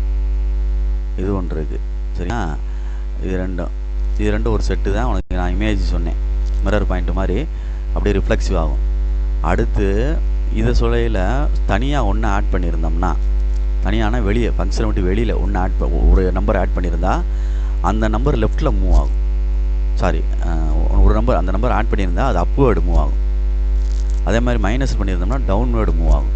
உள்ளே ஆட் பண்ணியிருந்தாங்கன்னா ஃபங்க்ஷனுக்கு உள்ளே ஆட் பண்ணியிருந்தா இது ப்ளஸ்ஸு. சொல்கிற புரியுதா? இது என்னது? ப்ளஸ்ஸு அப்படின்றது என்ன ஆகும் அப்படின்னா லெஃப்ட் சைடில் மூவ் ஆகும். மைனஸ் அப்படின்னா ரைட் சைடு மூவ் ஆகும். பார்த்துக்கோ. தனியாக வந்திருந்தா அப் டவுன் அப்படின்ற மாதிரி நான் வச்சுக்கோ. இது ப்ளஸ் எப்படி சார் லெஃப்ட்டில் மூவ் ஆகும் அப்படின்னா X plus C equal to 0னா எக்ஸ் ஈக்குவல் என்ன வந்துடும்? மைனஸ் ஆன்சர் வரும். அப்போ மைனஸ் ஆன்சர் இங்கிட்டு தானே இருக்கும். அப்போ இங்கிட்டு தான் லெஃப்ட்டு தான் மூவ் ஆகும். கரு கொடுக்கப்பட்ட கவு அப்படியே யூனிட், அந்த யூனிட் மூவ் ஆகும். மைனஸ் சி அப்படின்னா அங்கிட்டு போனால் ப்ளஸ் சி ஆயிரும்ல, அப்போ ரைட் சைடு மூவ் ஆகும். அதே மாதிரி f of x plus c அப்படின்னா மேலே அப்வேர்டு மூவ் ஆகும் தனியாக இருந்தால். மைனஸ் சி அப்படின்னா கான்ஸ்டன்ட் கீழே அப்படி டவுன்வேர்டாக மூவ் ஆகும். அதை தான் இங்கே சொல்லியிருக்கீங்க கணக்கில் பார்த்துக்க. இது வந்து மிரரு, இது வந்து தனியாக இருக்கனால அபவ், இது தனியாக இருக்கனால பிலோ. இந்த இருக்கு பாரு 1 யூனிட் பிலோ. இது உள்ளே இருக்கனால லெஃப்ட் சைடு. புரியுதா? அதைத்தான் நான் இங்கே கொடுத்துருக்கேன், அந்த சிம்பிளாக எழுதியிருக்கேன். ஸ்லோ லேர்னர்ஸுக்கு உள்ள மாதிரி ஸ்லோ லேர்னர்ஸுக்கு உள்ளது. அதே மாதிரி இங்கே இந்த இருக்கு பாரு உள்ள. அப்போ இந்த இருக்கு மூவ் லெஃப்ட்னு எழுதியிருக்கேன் பாரு. 1 யூனிட் மூவ் என்னது? லெஃப்ட்னு எழுதியிருக்கேன் பாரு. டிக் பண்ணியிருக்கேன்ல அந்த இடத்துல, அந்த இடத்துல எழுதியிருக்கேன். ரைட்டா? ரைட். நெக்ஸ்ட்டு இந்த கிராஃபை பார்த்துக்கோ. இந்த கிராஃப்னா மாடுலஸ் எக்ஸ் கிராஃப் என்ன ஆகுது அப்படின்னு பார்த்துக்கோ. அதே மாதிரி தான் எல்லாமே. இந்த மாடுலஸ் எக்ஸ் கிராஃப் வந்து எப்போயுமே பி மாதிரி போகும். இந்த மாதிரி தான் மாடுலஸ் எக்ஸ் கிராஃப். ஏன்னா இப்போ ஒய் ஈக்குவல் டு மாடுலஸ் எக்ஸ்னா ஒய் எக்ஸுக்கு 0 போட்டோம்னா ஒய்க்கு 0 தான் கிடைக்கும். அதே மாதிரி எக்ஸுக்கு 1 போட்டோம்னா ஒய்க்கு 1 தான் கிடைக்கும். ஏன்னா மாடுலஸ் எக்ஸ் 1 தான். எக்ஸுக்கு -1 போட்டாலும் +1 தான்டா கிடைக்கும். மாடுலஸுக்கு உள்ளே போடுறதுனால அது நெகட்டிவ் வந்து பாசிட்டிவாக மாறிடும். அப்போ பாயிண்ட்ஸாக எடுத்தோம்னா 0,0, அடுத்து என்ன வரும்? 1,1, அடுத்து -1,1ன்னு வரும். இதை ஃபுல்லாக ப்ளாட் பண்ணுறேன். இது 0,0 உனக்கு தெரியும், ஆரிஜின் வழியாக அப்படி போகுது. சரியா? அடுத்து 1,1ன்னா இங்கனக்குள்ளே வரும் இப்படி 1,1. சரி, இந்த சைடு ஃபஸ்ட் குவாட்ரண்ட்டில் -1,1னா -1 இங்கே இருக்கும், 1 இங்கே இருக்கும், இப்படி தானே இருக்கும். அப்போ இப்படி தான் போகும் படம், பி மாதிரி. அதை தான் இங்கே போட்டு காமிச்சிருக்கேன். இந்த இடத்துல வந்து ஒரு பாயிண்ட் வரும், இங்கே ஒரு பாயிண்ட் வரும், அப்படியே போயிட்டே இருக்கும். இது இங்கிட்டு போயிட்டே இருக்கும். இது ஆரிஜின். இப்போ இந்த உள்ள மாடுலஸ் எக்ஸுக்கு உள்ளே தான் -1 போட்டிருக்கு. அப்போ -1 ஈக்குவல் டு 0ன்னு எடுத்து +1 ஆயிடுச்சுன்னா ரைட் சைடு மூவ் ஆகும். Move right side 1 unit. புரியுதான்னு பார்த்துக்கோ. அதே மாதிரி இந்த உள்ள என்ன இந்த படத்தை வரையணும் அப்படின்னா முதல்ல உள்ளே உள்ளதை போடணும். x + 1 +1 ஈக்குவல் டு 0ன்னு போட்டோன்னா -1. அப்போ மூவ் வந்து லெஃப்ட் சைடு மூவ் ஆகி கணக்கு இந்த படம் அது, இந்த படம் அது. நெக்ஸ்ட்டு -1ன்னு சொன்னால பிலோவில் மூவ் ஆகும். இந்த இடம் பிலோ 2 தடவை போடணும் இந்த படத்தை. அப்போ இந்த கண்டிஷன் ஃபுல்லாக தெரியணும் உனக்கு. உள்ளே +c போட்டிருந்தால் -c மூவ் ஆகும், மைனஸில் லெஃப்ட்டில் மூவ் ஆகும். -c இருந்தால் அங்கிட்ட ரைட்டில் மூவ் ஆகும். தனியாக ஃபங்க்ஷனை விட்டு வெளியில் +c -c இருந்தால் அப்பு டவுன் மூவ் ஆகும். அதுதான் இங்கே கண்டிஷன். இப்போ இதில் பாரு, உள்ளே வந்து +2 போட்டிருக்கு. அப்போ -2 லெஃப்ட்டில் 2 யூனிட் மூவ் ஆகும். அதே மாதிரி -3 போட்டிருக்கு. அப்போ பிலோவில் மூவ் ஆகும் 3 யூனிட் கீழே. இப்படி 3 யூனிட் கீழே வரும். இங்கேருந்து இங்கே பார்த்தீங்கன்னா 3 இருக்கும். என்ன 3 இருக்கும்? -3 இருக்கும். கோயில கீழே வரணும், மூவ் ஆகுது. இதுதான் டவுன். அதே மாதிரி sin x கிராஃப் இப்படி இருக்குது. ரேஞ்ச் வந்து 1 to -1 தான், இல்லை -1 to 1 தான். sin -xன்னு இருக்குது. என்னது? sin -x இருக்குன்னா -sin தீட்டான்னு சொல்லுவாங்க. இதை -sin தீட்டான்னு வேணால் எழுதிக்க. அப்போ ஃபங்க்ஷனுக்கு வெளியே -x இருக்குது. அப்போ இமேஜ் இருந்தால் ரிஃப்ளெக்சிவ் ஆயிரும். அப்போ மேலே உள்ளது கீழே வந்துடும். இந்த இங்கே இருக்குல்ல, இது இப்படி கீழே வரும். இங்கே உள்ளது அப்படி மேலே வரும். அதான் படம் இதாக இருக்கும். அழிச்சு காட்டிடுறேன். அவ்வளோதான். இதுதான் என்னுடைய படம். எனக்கு வேணால் எழுதிக்க y = -sin x அப்படின்ட்டு அதுக்கு பதிலாக. ஏன்னா உனக்கு புரியும்.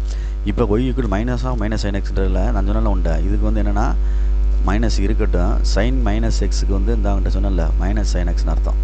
அப்போ இந்த மைனஸோட சேர்ந்தால் என்ன ஆயிரும்? +sin x ஆயிரும். அப்போ இது y = sin xன்னு மாறிடும். அப்போ ப்ரீவியஸ் இந்த ஃபஸ்ட்டு கிராஃபே இதில் வந்துடும். அதே மாதிரி sin 90 + தீட்டானா cos theta, sin 90 + theta. அப்போ காஸ் கர்வ் வந்து 1லேருந்து ஆரம்பிக்கும். காஸ் கர்வ் மேலேருந்து இப்படி வரும். இது இப்படி போகும், இது இப்படி போகும். சரியா சொல்கிறது? பார்த்துக்கிட்டு நிதானமாக செய். சைன் வந்து ஆரிஜின்லேருந்து ஆரம்பிக்கும், ஜீரோலேருந்து ஆரம்பிக்கும். இது 1லேருந்து இங்கேருந்து ஸ்டார்ட் ஆகி பை/2 வழியாக போய் இப்படி மேலே போகும். அது 0லேருந்து ஸ்டார்ட் ஆகி இங்கனக்குள்ளே பை வழியாக போகும். இங்கே 2π முடியும், பார்த்துக்கோ. அதே தான் இங்கேயும் பை வழியாக போகும், இங்கே 2π முடியும். ஆனால் இது மட்டும் மாறி வரும், பை/2 வரும். இங்கே தான் பை வரும், இங்கே தான் 2π வரும். புரியுதா சொல்கிறது? ஏன்னா காஸ் π/2 தான் 0, அதனால இந்த வழியாக போகுது. சைன் பை தான் 0, அதனால இது வழியாக போகுது. அதே மாதிரி காஸ் 0னா என்னது? 1. சைன் 0 என்னது? 0. அந்த இடத்துல ஸ்டார்ட் ஆகும். காஸ் 0க்கு போட்டால் என்ன வந்துடும்? 1ன்னு வந்துடும். அப்போ 1லேருந்து ஸ்டார்ட் ஆகும். இதுதான் இந்த கிராஃபு. பார்த்துக்க. வரைபட வரையாது கண்டிப்பாக கேட்கக்கூடிய சூழ்நிலை இருக்குது. அதனால் இது 5 மார்க் கொஸ்டின்ஸு. நிதானமாக மூவ் பண்ணு. ஒன்ஸு நான் சொல்கிறத வச்சு பார்த்து பொறுமையாக நிதானம் ஒன்று எப்படி சொல்லியிருக்கேன்னு பார்த்துக்கோ. திருப்பி ஒன்ஸு கேட்டுக்கோ நல்லா. ஏன்னா நான் வந்து டீச்சிங் வேகமாக பண்ணுறேன். ஃபாஸ்ட் ரிவிஷன் ஏன்னா வந்து உனக்கு டைமும் கூடும், அப்லோட் பண்ண முடியாது, வைக்க முடியாது அப்படின்னு சொல்லிட்டு இப்போயே 45 மினிட்ஸ் கிட்ட ஆயிடுச்சு பார்த்தியா 1 யூனிட் எடுக்கிறதுக்கு. ஏன்னா அவ்வளோ தூரம் நம்ம கணக்கு நடத்துகிற மாதிரி நான் சொல்கிறேன். அதை கொஞ்சம் புரிஞ்சுக்கோ. கொஞ்சம் வேகமாக சொல்லியில் கொஞ்சம் லேசாக உனக்கு குழப்புற மாதிரி தெரியும். திருப்பி நீ வந்து வீடியோ அந்த இடத்த பாஸ் பண்ணிவிட்டு திருப்பி அகைன் போட்டு பார்த்து அது கரெக்டாக என்னென்னு கேட்டுக்கோ. சரியா? f(x) - f(x) அப்படின்ற மாதிரி இருந்தால் ரிஃப்ளெக்சிவ் ஆயிரும். +c - c அந்த மாதிரி உள்ளே கொடுத்துருந்தா +c அப்படின்னு எடுத்திருந்தா +c = 0னா -c அங்கிட்டு போயிடும். -cன்னு ஆன்சர் கிடைக்கும். அப்போ மூவ் லெஃப்ட் சைடுன்னு அர்த்தம். -c அப்படின்னா ரைட் சைடு மூவ் ஆயிரும். ஃபங்க்ஷனை விட்டு வெளியில் தனியாக வந்து ஆட் பண்ணியிருந்தால் அப்வேர்டு, தனியாக மைனஸ் பண்ணியிருந்தால் அது என்னது? டவுன்வேர்டு அப்படின்றத நான் வச்சுக்கோ. இது ரெண்டும் ஒரு பேர். இது கண்டிஷன் புக்கில் இருக்கும், வேணா பார்த்துக்கோ. இது ஒரு பேர். இதெல்லாம் ஒன்றும் இல்லை, கேட்கக்கூடிய சான்சஸ் இருக்குது. அதே மாதிரி பொறுமையாக sin x கிராஃபு பார்த்துக்கோ, மாடுலஸ் x கிராஃபு, இந்த கிராஃபு பார்த்துக்கோ. ஓகேயா? ரைட். நெக்ஸ்ட்டு அடுத்த பேஜ் மூவ் பண்ணுறேன். ஒரு யூனிட்டுக்கு எவ்வளோ நேரம் ஆகுதுன்னு பார்த்துக்கோ. நீனே ஃபுல்லாக 2 மார்க் 3 மார்க் 5 மார்க் இதை மட்டும் படி. எக்ஸ்ட்ரா நீ ஒன்றால் அடுத்து முடிச்சுட்டு படிச்சுக்க. ஒரு ரேஞ்சை தாண்டிக்கிட்டு அடுத்து நெக்ஸ்ட்டு மூவ் பண்ணு. 75 மார்க்ஸ் 90 அப்படின்ற மாதிரி கண்டிப்பாக எனக்கு நான் உனக்கு கான்ஃபிடென்ட் தரேன். என் பிடிஎஃப்பை பார்த்தா கண்டிப்பாக எனக்கு தெரிஞ்சு 90க்கு 90 வாங்கலாம். ஒன்னோட ஃபுல்லாக படிச்சிட்டினா என் பிடிஎஃப்பை பாரு தைரியமாக, எனக்கு நம்பிக்கை இருக்குது. அதனால் இதுலேயும் மிஸ்டேக் பண்ணால் தப்பாயிரும். அதனால் தெளிவாக பார்த்துக்க. சம்ஸை ஃபுல்லாக 1 hour ஒரு யூனிட் ஸ்பெண்ட் பண்ணுற மாதிரி ஸ்பெண்ட் பண்ணி 1 டேயில் எல்லாமே முடிச்சுட்டு நெக்ஸ்ட்டு உன்னுடைய விருப்பம் போல் உனக்கு என்னென்ன பார்க்க முடியுமோ எக்ஸ்ட்ரா பார்க்கணுன்னா பார்த்து ஒன்னோடலாம் படிச்சுக்கோ. புரியுதா சொல்கிறது? ஆமாம், ஒரு ப்ரீ பிளான்டாக செய், இல்லைன்னா சும்மா வேஸ்ட்டாக இது பண்ணிடக்கூடாது. பார்த்துக்கோ. எனக்கு கான்ஃபிடென்ட் இருக்குது என்னுடைய பிடிஎஃப்லேருந்து வரும் அப்படின்ட்டு. சரிங்களா? ரைட். இந்த இதோடைய கண்டினியூஷன் கீழே இருந்துச்சு, பார்த்துக்கோ. மாடுலஸ் sin xன்னு கொடுத்துருக்கேன். மாடுலஸ் sin xனா பாசிட்டிவில் தான் போய்கிட்டே இருக்கும், நெகட்டிவில் என்ன செய்யாது? ஒய்க்கு வராது அப்படின்னு அர்த்தம். எக்ஸுக்கு என்ன வேல்யூ கொடுத்தாலும் ஒய் கிடைக்கும்ல ஆன்சரு. அந்த ஆன்சர் ஃபுல்லாக என்ன ஒன்று தான் கிடைக்குது பார்த்துக்கோ, +1 தான் கிடைக்குது. அதான் ரேஞ்ச், அதான் பாசிட்டிவ் சைடாக போகுது எல்லாம் மேலே. அதே மாதிரி காஸ் எக்ஸுக்குமே எல்லாமே எந்த சைடில் தான் போகுது? மேலே தான் போகுது. புரிஞ்சுக்கிறணும். ஏன்னா நெகட்டிவில் எனக்கு கீழே வந்து ஆன்சர் வராது. ஒய்க்கு கீழே ஆன்சர் வந்தால் தானே கவு கீழே வந்து திரும்பும் மேலே. மாடலஸ் போட்டிருக்கனால கிடைக்கக்கூடிய ரேஞ்சு ஃபுல்லாக பாசிட்டிவில் கிடைக்கும், ஒன்று தான் கிடைக்கும். அதனால தான் அந்த கவு அப்படியே மேலே போகுது. சரியா? மறந்துடாத, பார்த்துக்கோ. ரைட். இது ஃபுல்லாக ஒரு செட் ஆஃப் கர்வு, 3 கணக்கு இருக்குது. நிதானமாக செஞ்சுக்க. Okay, good. Next page move பண்ணுறேன். ஒரு யூனிட் வந்துற வரைக்கும் நீ பாஸ் பண்ணிக்க. கொஞ்சம் பார்த்து இது பண்ணிக்க. 1.2 எக்ஸசைஸு பாரு. நிதானமாக நீ இதை மட்டும் படிங்கடா தம்பி, கண்டிப்பாக 90 வாங்கலாம்டா. ஆனால் தெளிவாக எழுதிடணும், மிஸ்டேக் இல்லாமல். ஃபஸ்ட்டு கணக்கு 1.2ல் ஃபஸ்ட்டு கணக்கு எழுதியிருக்கேன். சரிங்க? m டிவைட் m அப்படின்னு எழுதியிருக்கேன். m டிவைட்ஸ் mனு. எஸ்ன்றது ஸ்டேட்மெண்ட்டு. எஸ்ன்றது என்னது? ஸ்டேட்மெண்ட்டு. ஆறுன்றது வந்து இது ரிலேஷனு. சரியா சொல்கிறது? ஸ்டேட்மெண்ட்னா எழுதுகிற வார்த்தைகள், அதை எழுதிடணும். அப்படி வார்த்தைகள் எழுதுறது ஸ்டேட்மெண்ட் அப்படின்றது. ரிலேஷன்னா இந்த மாதிரி சிம்பிள் எழுதி காட்டுறது, m ரிலேட்டட் டு m அப்படின்னு. அப்படி இருந்தால் ரிஃப்ளெக்சிவ். எம்மால் டிவைட் பண்ணலாம்ல, அதனால m related to m reflexive. இது வந்து சிமெட்ரிக். அப்படின்னா ஏன்னு ஒன்று எடுத்து பின்னு ஒன்று எடுத்துகிட்டு ரிவர்ஸில் போட்டு பார்க்கல பிஏ டிவைட் ஆகுமான்னு பார்க்கணும். ரெண்டு ஒன்றா வருமா அப்படின்றதான் இங்கே அர்த்தம். வராதில்ல உனக்கு. சரியா சொல்கிறது? அதாவது m ரிலேட்டட் RSSR நாற்று வச்சுக்க. RSSR அப்படின்னு நாற்று வச்சுக்க. RSSR நாற்று வச்சுக்க. RR முடியும்.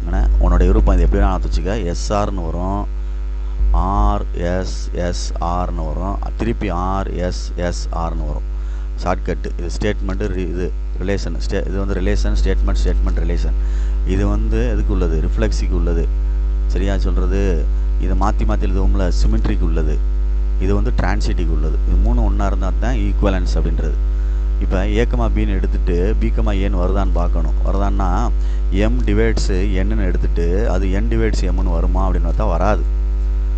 நல்லா யோசிச்சுப்பார்.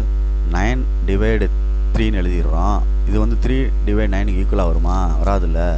அங்கே அதுதான் தப்பு. அதனால தான் இங்கே நாட் ரிலேட்டட் டு எம்னு சொல்கிறது. அப்போ M related to N, M divides N. M வந்து இந்த 9 டிவைட் பண்ணும்ல 3, அதனால் அந்த மாதிரி எம் டிவைட்ஸ் 3 அப்படின்னு. நெக்ஸ்ட்டு மாற்றி போடையில் 3 டிவைட்ஸ் 9 வருது பாரு, அது வராதுல்ல உனக்கு. அப்போ என் டிவைட்ஸ் என்னது எம் அப்படின்றது பாசிபிள் கிடையாது. அப்போ நாட் ரிலேட்டட், தர்ஃபோர் நாட் சிமெட்ரிக்னு அர்த்தம். அதே மாதிரி இதில் எடுக்கிறோம். 3 எடுத்தோம்னா என்ன ஆகும் அப்படின்னு பாரு. முதல்ல எம் ரிலேட்டட் டு என்னன்னா எம் டிவைட்ஸ் என்னன்னு எழுதிடலாம். என் ரிலேட்டட் டு பி அப்படின்னா என் டிவைட்ஸ் பின்னு எழுதிடலாம். அண்டு இடையில எழுதிருக்கேன். அப்படின்னா எம்மும் இதுவும் எதுவும் ரிலேட் இதாகும், டிவைட் ஆகும்னு அர்த்தம். எம் டிவைட்ஸ் என்னது பி அப்படின்னு தான் எழுதணும். எழுதிட்டு எம் ரிலேட்டட் டு பின்னு எழுதணும். புரியுதான்னு பார்த்துக்கோ. நிதானமாக எழுதணும். ரிலேஷனை சொல்லி ஸ்டேட்மெண்ட் சொல்லணும். அப்புறம் மறுபடியும் ஸ்டேட்மெண்ட்டை சொல்லிவிட்டு ரிலேஷனை சொல்லணும், மாற்றி சொல்லையில். அதே மாதிரி தான் இதுலையும். அப்போ எம் ரிலேட்டட் டுன்னு என்ன எடுத்தேன்னா எம் டிவைஷன் என்னன்னு எழுதுறா, அண்டு என் ரிலேட்டட் டு பின்னு எழுதியிருக்கேன். ஏன்னா இதில் வந்து ஏக்கமா பி அண்டு பிகமா சின்னு எடுத்து தான் ஏக்கமா சின்னு ப்ரூவ் பண்ணணும். இருக்குல்ல டிரான்சிட்டிவ்ல 3 வரும்ல, அதனால் அப்போ இதில் டிரான்சிட்டிவ் ப்ரூஃப் ஆகுது. நெக்ஸ்ட்டு ஏன்னு ஒரு செட்டு கொடுத்துருக்கு. அடுத்து கீழே ரிலேஷன் கொடுத்துருக்கு. ரிஃப்ளெக்ஸிவ் இருக்கான்னு பார்க்குறோம். ரிஃப்ளெக்ஸிவ் வந்து ஏக்கமா ஏ இருக்குது, பிகமா பி இருக்குது, சிகமா சி இல்லை. அப்போ இன்க்ளூட் பண்ணுறேன். வேணும், அதில் என்ன எலமெண்ட் இருக்கோ அதில் உள்ள எல்லா எலமெண்ட்டுக்குமே ரிஃப்ளெக்ஸிவ் வேணும். சரியா சொல்கிறது? ரிஃப்ளெக்ஸிவ் வேண்டும் கண்டிஷன். ரைட். அப்போ இது இன்க்ளூட் பண்ணிட்டேன். சிமெட்ரிக்கு அப்போ ஏக்கமா ஏன்னு அதுவே சொல்லிக்கலாம், பிகமா பிக்கு சொல்லிக்கலாம். ஏக்கமா சி சொல்லல, சிக்கமா ஏ வேணும்ல, அப்போ அதை மட்டும் இன்க்ளூட் பண்ணிட்டேன். ஏக்கமா ஏக்கு திருப்பி சிமெட்ரிக்கு பார்த்தா பி ஏக்கமா ஏன்னே சொல்லிடலாம்டா. இது ஓகே தான்டா, இதுவும் ஓகே தான்டா. அப்போ இது ஏக்கமா சின்னு வரையில் அந்த செட்டுக்கு இந்த செட்டில் இருக்குல்ல, இந்த செட்டுக்கு இன்னொன்று பேரை காணா, என்ன காணா, சிக்கமா ஏ. அப்போ இதை இன்க்ளூட் பண்ணணும் அப்படின்னு சொல்கிறது. எதை சேர்த்தா அது வந்து ரிலேஷனாக மாறும் அப்படின்ற காரியம் கண்டுபிடிக்கிறது. அந்த 3 ஈக்குவலன்ஸாக மாறும் அப்படின்றதுக்காண்டி. சரியா? அடுத்து எடுத்திருக்கோம், இந்த எடுத்திருக்கோம் 3மே எடுத்திருக்கோம். டிரான்சிட்டிவ் ஏ டென்ஸ் டு ஏன்னு இருக்குது. சரியா சொல்கிறது? அகைன் மறுபடியும் ஏ டென்ஸ், ஒரு சிங்கிள் டென்ஸ் செட்டை வந்து அன்றைக்கி சொன்னல டிரான்சிட்டிவ்னு சொல்லலாம். அதே மாதிரி ஏ டென்ஸ் டு சின்னு எழுதலாம். சி டென்ஸ் டு என்ன இல்லை, சி டென்ஸ் டு பார்த்துக்கோ. அதில் சி டென்ஸ் டு ஏ இருக்கா அப்படின்னு பார்த்துக்கோ. சிங்கிள் டென்ஸ் செட்டு அப்படின்னு சொல்லல, A tends to B, A tends to A, திருப்பி ஏ டென்ஸ் ஏன்னு சொல்லிக்கலாம்டா அதை. சரியா? இதில் வந்து எல்லா செட்டுக்குமே இருக்குன்னு கம்பல்சரி கிடையாது. ரிஃப்ளெக்ஸுக்கு வந்து கம்பல்சரியாக எல்லாத்துக்குமே ரிஃப்ளெக்சிவ் இருக்கணும். அது புரியுதான்னு பார்த்துக்க. செட்டுக்குள்ள உள்ள எல்லா நம்பர் யூஸ் பண்ணியிருக்கோம்ல, அதுக்கு ஃபுல்லாக என்ன இருக்கணும், ரிஃப்ளெக்சிவ் கம்பல்சரியாக இருக்கணும். திரும்பி கான்செப்டை காதில் வாங்கிக்க. சிமெட்ரிக்கு ஏதாவது ஒரு பேருக்கு ரிஃப்ளெக்சிவ் இருக்குது, சிமெட்ரிக்கு ஒரு பேருக்கு வந்து கொடுத்துருந்தா அதுக்கு ரிவர்ஸ் ஆர்டர் இருக்கணும். சரியா? ஒரு பேர் இருக்கிற பேருக்கு இருக்கணும் கண்டிப்பாக. இல்லாத பேரை பற்றி பிரச்சனை இல்லை, இருக்கிற பேருக்கு இருக்கணும். இதில் ஏக்கமா சி இருக்கலாம், சீக்கமா ஏ இன்க்ளூட் பண்ணியிருக்கேன். இதில் வந்து ஒரு சிங்கிள் டென் செட் இருந்தால் கூட போதும், சேம்னா இருந்தால் அதையே நம்ம டிரான்சிட்டிவாக அக்செப்ட் பண்ணிக்கலாம். ரெண்டும் ஒன்றா இருந்தால் ஓகே சொல்கிறது. ரிஃப்ளெக்சிவ் மாதிரி இருந்துச்சுன்னா அதை அக்செப்ட் பண்ணிக்கலாம். ஓகே. அப்போ ரிஃப்ளெக்சிவ் தான் எல்லாமே அமையணும். சிமெட்ரிக்கு அந்த செட்டில் என்ன இருக்கோ அதுக்கு கண்டிப்பாக வந்தாகணும் சிமெட்ரிக்கு. டிரான்சிட்டிவ்க்கு எனி ஒன்று இருந்தால் போதும். Okay, possible. அப்போ என்னென்ன சேர்க்கணும், இந்த 3 செட்டையும் சேர்க்கணும். 2 செட்டையும் சேர்க்கணும். சீக்கிரமா சி சேர்த்துருக்கேன், சீக்கிரமா ஏன்னு சேர்த்துட்டோம்னா அது எதாக மாறிடுது, ஈக்குவலன்ஸாக மாறிடுது. Next 9th sum. Reflexive statement S எழுதியிருக்கேன். எம் மைனஸ் எம் இஸ் டிவைசட் பை 7. நீனே யோசிப்பார், 7 மைனஸ் 7 என்ன வந்துடும், 0 வந்துடும். 0 7 டிவைட் பண்ண என்ன பண்ணலாம்ல, அதான் இங்கே கான்செப்ட் எழுதியிருக்கேன். அப்போ M related to M, it is symmetric, it is reflexive இந்த எழுதியிருக்கேன் பாரு. 7 நம்பரை நினச்சி பார்த்துக்கோ. இல்லை எம் மைனஸ் என்னக்கு டிவைட் பண்ணால் 7 டிவைட் ஆகும். எம் ரிலேட்டட் டு என்னன்னா எம்மை வந்து என்னால் டிவைட் பண்ணுறோம் அப்படின்னு சொல்லலாம். எம் மைனஸ் என்ன டிவைசல் பை என்னது 7. சப்ராக்ட் பண்ணி வரும்னா ஆன்சரு, அதை எதால் டிவைட் பண்ணலாம், 7ஆல் டிவைட் பண்ணலாம். நல்லா யோசிச்சுப்பார். நான் ஒரு எழுதி காட்டுறேன். ஒரு இதை வந்து எம்முக்கு வந்து 14 எடுத்துக்கிடுவோம், எண்ணுக்கு வந்து 7 எடுத்துக்கிறோம். எம் மைனஸ் என்னன்னு எழுதுனா 7 வரும். டிவைடஸ் 7 அடிச்சுட்டா என்ன வந்துடும், 1. இது எம் மைனஸ் எண்ணுக்கு உள்ளது. சப்போஸ் என் மைனஸ் எம் அப்படின்னா மைனஸ் என்ன வந்துடும், இங்கே வந்து என்ன வரும், நல்லா யோசிச்சுப்பார். n மைனஸ் எம்னா 7 வரும். என்ன 7 வரும்? -7 வந்து பை 7 போட்டோம்னா -1. இது டிவைசபிள் தான். அதனால தான் இது சிமெட்ரிக் அப்படின்னு சொல்கிறது. n ரிலேட்டட் டு m மாற்றி போட்டாலும் வரும், சாட்டிஸ்ஃபை பண்ணும் அப்படின்ட்டு. டிரான்சிட்டும் அதே மாதிரி என்ன செய்யும், சாட்டிஸ்ஃபை பண்ணும் அப்படின்னு m ரிலேட்டட் டு n எடுத்து இதை சொல்லணும். இது ஒரு கண்டிஷன். இதுக்கு நேரம் அப்படி எழுதி n ரிலேட்டட் டு பின்னு எழுதி n minus p is divisible by 7 அப்படின்னு சொல்லி இதுக்கு ரிலேட்டடாக எழுது. அப்போ கடைசியில் என்ன வரும், m ரிலேட்டட் டு p அப்படின்னு எழுதிட்டா ஆன்சர் வந்துடும். இந்த இருக்குது. அப்போ m minus p is divided by 7, therefore m is என்னது, ரிலேட்டட் டு p அப்படின்னு எழுதணும். அப்போ இந்த கண்டிஷன் நான் வச்சுக்க. ரிஃப்ளெக்சிவ் அப்படின்னா எஸ்ஆர், சிமெட்ரிக் அப்படின்னா ஆர்எஸ்எஸ்ஆர். அதே மாதிரி டிரான்சிட்டிவ்னாலும் ஆர்எஸ்எஸ்ஆர். ஆர்ன்ற ரிலேஷன், எஸ்ன்றது ஸ்டேட்மெண்ட். அப்போ அது தகுந்தாப்புல எடுத்துக்கிறணும் கொஸ்டினை. சரியா? மறந்துடாத பொறுமையாக நிதானமாக திருப்பி ஒரு தடவை வீடியோ போட்டு கேட்டுக்க. நான் ஃபாஸ்ட்டாக ரிவைஸ் பண்ணிகிட்டு இருக்கேன், அதனால் கொஞ்சம் மாற்றி சொல்லி திருப்பி அதை அலைன் பண்ணியிருந்தாலும் சரி பண்ணிக்க. ஓகே? ஆமாம், ஏன்னா ரொம்ப டைமிங் ஷார்ட் பீரியடாக இருக்கனால தான் நான் இதை உனக்கு ரெடி பண்ணியிருக்கேன். ரைட்டு. இப்போ வந்து நான் கொஸ்டின்லாம் டஃப்பாக இருக்குடா, நாலேஜ் தகுந்தாப்புல தான் கொஸ்டின் கேட்குறாங்க. அதனால் ரொம்ப பொறுமையாக புரிஞ்சு படிக்கிறதுக்கான முயற்சி எடு. அதுதான் இங்கே முக்கியம். சரியா? மறந்துடாத.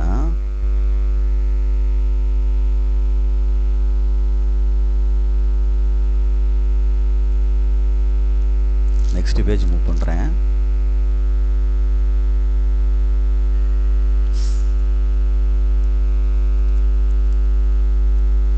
இது இந்த வெயிட் சம் ஒன்று இருக்கும். வெயிட்டுன்றது பாசிட்டிவில் தான் எடுத்துக்கிற முடியும். பார்த்துக்கோ. 1.1, 1.2, 1.3 சேர்த்து மிங்கிள் பண்ணி கடைசியாக எடுத்திருக்கேன். இதில் 13th சம் வந்து அதில் வந்து வெயிட் சம் இருக்கும். எடை இது அப்படின்றது நிறைஞ்சினாலும் சரி. அப்போ மாஸ் அதை வந்து பாசிட்டிவில் தான் வரும். அதனால தான் எக்ஸுக்கு 0 எடுத்திருக்கேன், 1 எடுத்திருக்கேன், 2 எடுத்திருக்கேன். அப்படி போயிட்டே இருக்கும். இன்ஃபினிட்டி வரைக்கும் பாசிட்டிவ் இன்டர்வல். அதை தான் கொடுக்க முடியும். வெயிட்டுக்கு பாசிட்டிவ் தான் கொடுக்க முடியும். அப்படி நான் வச்சுக்கோ. கிடைக்கக்கூடிய ஆன்சர் எதில் தான் கிடைக்கிது, பாசிட்டிவ் தான் கிடைக்கிது. கொடுக்கக்கூடியது இன்புட் வந்து டொமைன் ஒன்றை சொன்னேன். அவுட்புட் என்னது, ரேஞ்ச். அதுவும் இதில் தான் கிடைக்கிது, பாசிட்டிவ்லாம் கிடைக்கிது. அதனால தான் 0, இன்ஃபினிட்டிவ். இதுக்கு என்ன தான் 0, இன்ஃபினிட்டிவ் அப்படின்னு அர்த்தம். புரியுதா? அந்த கணக்கு ஈஸியான கணக்கு, பார்த்துக்கோ. அதே மாதிரி தேர்ட் சம் எப்படின்னா, ஒரு கணக்குக்கு உனக்கு கொடுத்துருந்தோம் ஏற்கனவே y = x³ y = x³ இப்படி படம் வரைஞ்சிருந்தோம். இப்போ y = x⁴ அப்படின்னா இந்த இப்படி ரிவர்ஸில் இப்படி போய் இப்படி போகும். புரியுதா சொல்கிறது? இது y = x³, இது y = x⁴ இது ரெண்டுக்கு நடுவில் வந்து இப்படி ஒரு கோடு போட்டோம்னா y = xன்றது சிமெட்ரிக் அபவுட் அப்படிங்கிறது அர்த்தம். y = x அப்படின்றது இந்த லைன் இந்த வடத்தை ரெண்டாக பிரிக்கும், சமச்சீர் படி பண்ணும், ரெண்டாக பிரிக்கும். அப்போ அதைத்தான் இங்கே நம்ம சொல்கிறாங்க. என்ன சொல்கிறாங்க அப்படின்னா, f காம்போசிட் ஆஃப் g கண்டுபிடிச்சின்னா f ஆஃப் g இந்த மேலே இருக்குல்ல ஒன்று கணக்கு, இதை எடுத்துக்கிறணும். ஒன்று x³ y = x³ ஒரு கணக்கு, இது ஒரு கணக்கு. ஒன்று f ஆஃப் xன்னு எடுத்துக்கிட்டா ஒன்று என்ன எடுத்துக்கிறணும், g ஆஃப் xன்னு எடுத்துக்கிறணும். இந்த இருக்குது f. இப்போ எடுத்து போட்டு காட்டுறேன்.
ஆஃப் எக்ஸ் அப்படின்றது வந்து x cube, g of x அப்படின்றது வந்து x power 1/3. F composite of ஜினா எஃப் இருக்கட்டும் ஜி ஆஃப் எக்ஸ், எஃப் இருக்கட்டும் ஜி ஆஃப் எக்ஸ், எஃப் இருக்கட்டும் ஜி ஆஃப் எக்ஸ்ன்றது எக்ஸ் பவர் 1/3. இது எஃப் ஆஃப் எக்ஸ்னு அர்த்தம். அப்போ எஃப் ஆஃப் எக்ஸ்னால் இந்த எக்ஸுக்கு பதிலாக இந்த எக்ஸ் இருக்குது. அப்போ இதுக்கு பதிலாக எழுதிட்டு இந்த எழுதிட்டேன். மேலே என்ன இருக்குது 3, 3 கேன்சல் ஆயிரும். என்ன வந்துடும் எக்ஸ் வந்துடும். அதனால தான் இந்த லைன் நடுவில் உள்ள லைன் ஒய் ஈக்குவல் டு எக்ஸ்ன்ற லைன் சிமெட்ரிக் அபவுட்னு சொல்லுவாங்க ரெண்டுக்குமே.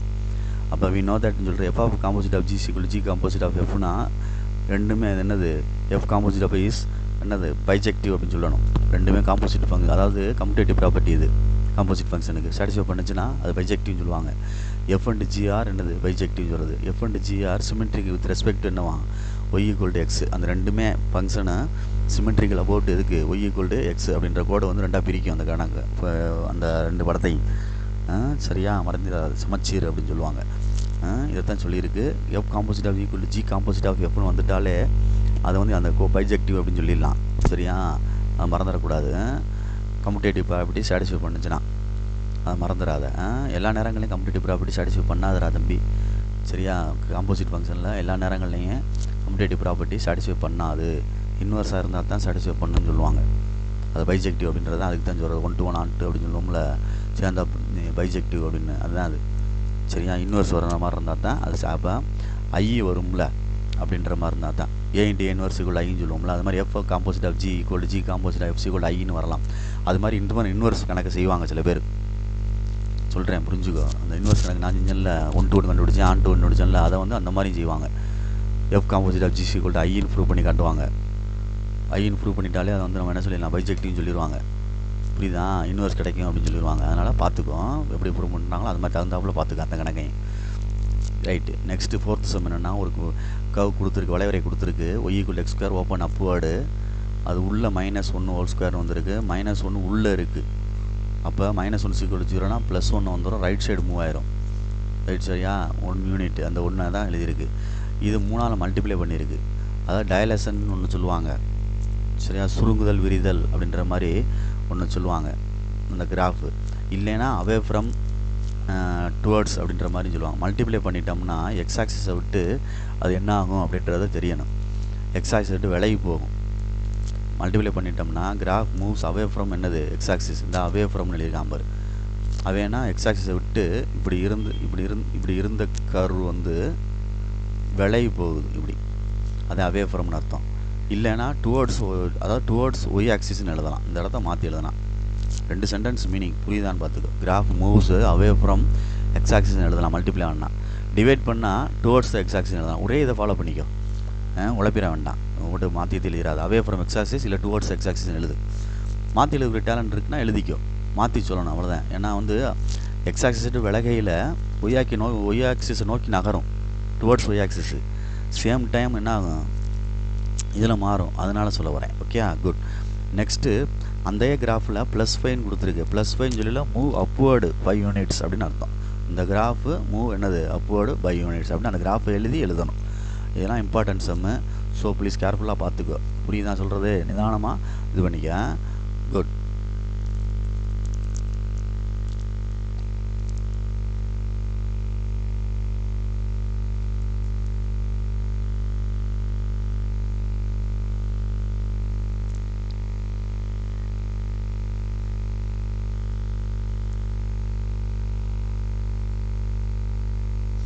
குட். தேங்க்யூ ஃபார் 1 யூனிட் வந்து முடிச்சிருக்கேன். கொஞ்சம் நிதானமாக நிறுத்தி பொறுமையாக பார்த்துக்கோ. இதில் 2 மார்க் 3 மார்க் 5 மார்க்ஸ் என்னவே இன்க்ளூட் பண்ணிட்டேன். ஓகேயா? ஸோ ப்ளீஸ் கேர்ஃபுல்லாக படிச்சுக்கோ. என்ன பொறுமையாக நிதானம் படிச்சுக்க. வரக்கூடிய வாய்ப்புகள் வந்து இன்வர்ஸ் கணக்கு வரக்கூடிய வாய்ப்புகள் அதிகம், கிராஃப் கணக்கு அதிகம். சரிங்களா? டொமைன் ரேஞ்ச் கண்டுபிடிச்சது அதிகம் கேட்பாங்க இதெல்லாம். அதே மாதிரி சிமெட்ரிக் அபவுட் ரிஃப்ளெக்ஸ் இதெல்லாம் கண்டுபிடிச்சோம்ல, எம் டிவைசபிள் எம், அதெல்லாம் வந்து வரக்கூடிய வாய்ப்புகள் அதிகம். அதனால் பொறுமையாக நிதானமாக படி, அவசரப்படாத. இதில் உள்ள சம்ஸை ஃபுல்லாக நீ கம்ப்ளீட் பண்ணாலே என்னுடைய தன்னம்பிக்கையை வந்து 90 out of 90 எடுக்கலாம். நீ வந்து 1 வேர்டு படிச்சிட்டினா, 1 வேர்டு கரெக்டாக இது பண்ணிட்டீங்கன்னா போதும். எனக்கு இப்போதைக்கு எனக்கு தேவை என்னென்னா, என்னுடைய இதுக்கு உனக்கு 14 1 வேர்டு இருக்கவோ மிச்ச கணக்கு என்னுடைய இதில் வரும். எனக்கு கான்ஃபிடென்ட் இருக்குது. அப்போ நீ இதை கரெக்டாக செய்யணும் அப்படின்றதான் என்னுடைய இது. அப்போ இதில் உள்ள ஃபஸ்ட் யூனிட்டை 1 hour நடத்தியிருக்கேன் அப்படின்னா பொறுமையாக நிதானம் உட்காந்து 1 hour ஸ்பெண்ட் பண்ணு. 1 யூனிட் 1 hour ஸ்பெண்ட் பண்ணுறா ஒன்றுமே கிடையாது, 12 மணி நேரத்தில் முடிச்சிடலாம். நெக்ஸ்ட்டு அடுத்து உனக்கு வந்து 1 hour படிக்கணும் படிச்சுக்க, இல்லை உனக்கு தேவையானதுக்குள்ள நீ என்னென்ன பார்க்க முடியுமோ பார்த்துக்கோ. நான் என்னுடைய பிடிஎஃப்பில் வந்து உனக்கு முடிஞ்ச அளவுக்கு நான் 12 யூனிட்டையும் அப்லோட் பண்ண முயற்சி பண்ணுறேன் இந்த லீவுக்குள்ளே. அதனால தான் ரொம்ப ஃபாஸ்ட்டாக சொல்கிறேன். வார்த்தைகளோட கொஞ்சம் மாறலாம், சரியா? ப்ரொனன்சியேஷன் மாறலாம். அதை நீ கொஞ்சம் எனக்காண்டி கேர் எடுத்துக்க, கொஞ்சம் நிதானமாக படிச்சுக்க, திருப்பி பாஸ் பண்ணி கேட்டுக்க, சரியா சொல்கிறது? ஆமாம், ரொம்ப ரொம்ப இம்பார்ட்டன்ஸ் தான் நான் உனக்கு நடத்திக்கிட்டு இருக்கேன். Thank you for students for your public exam. All the best.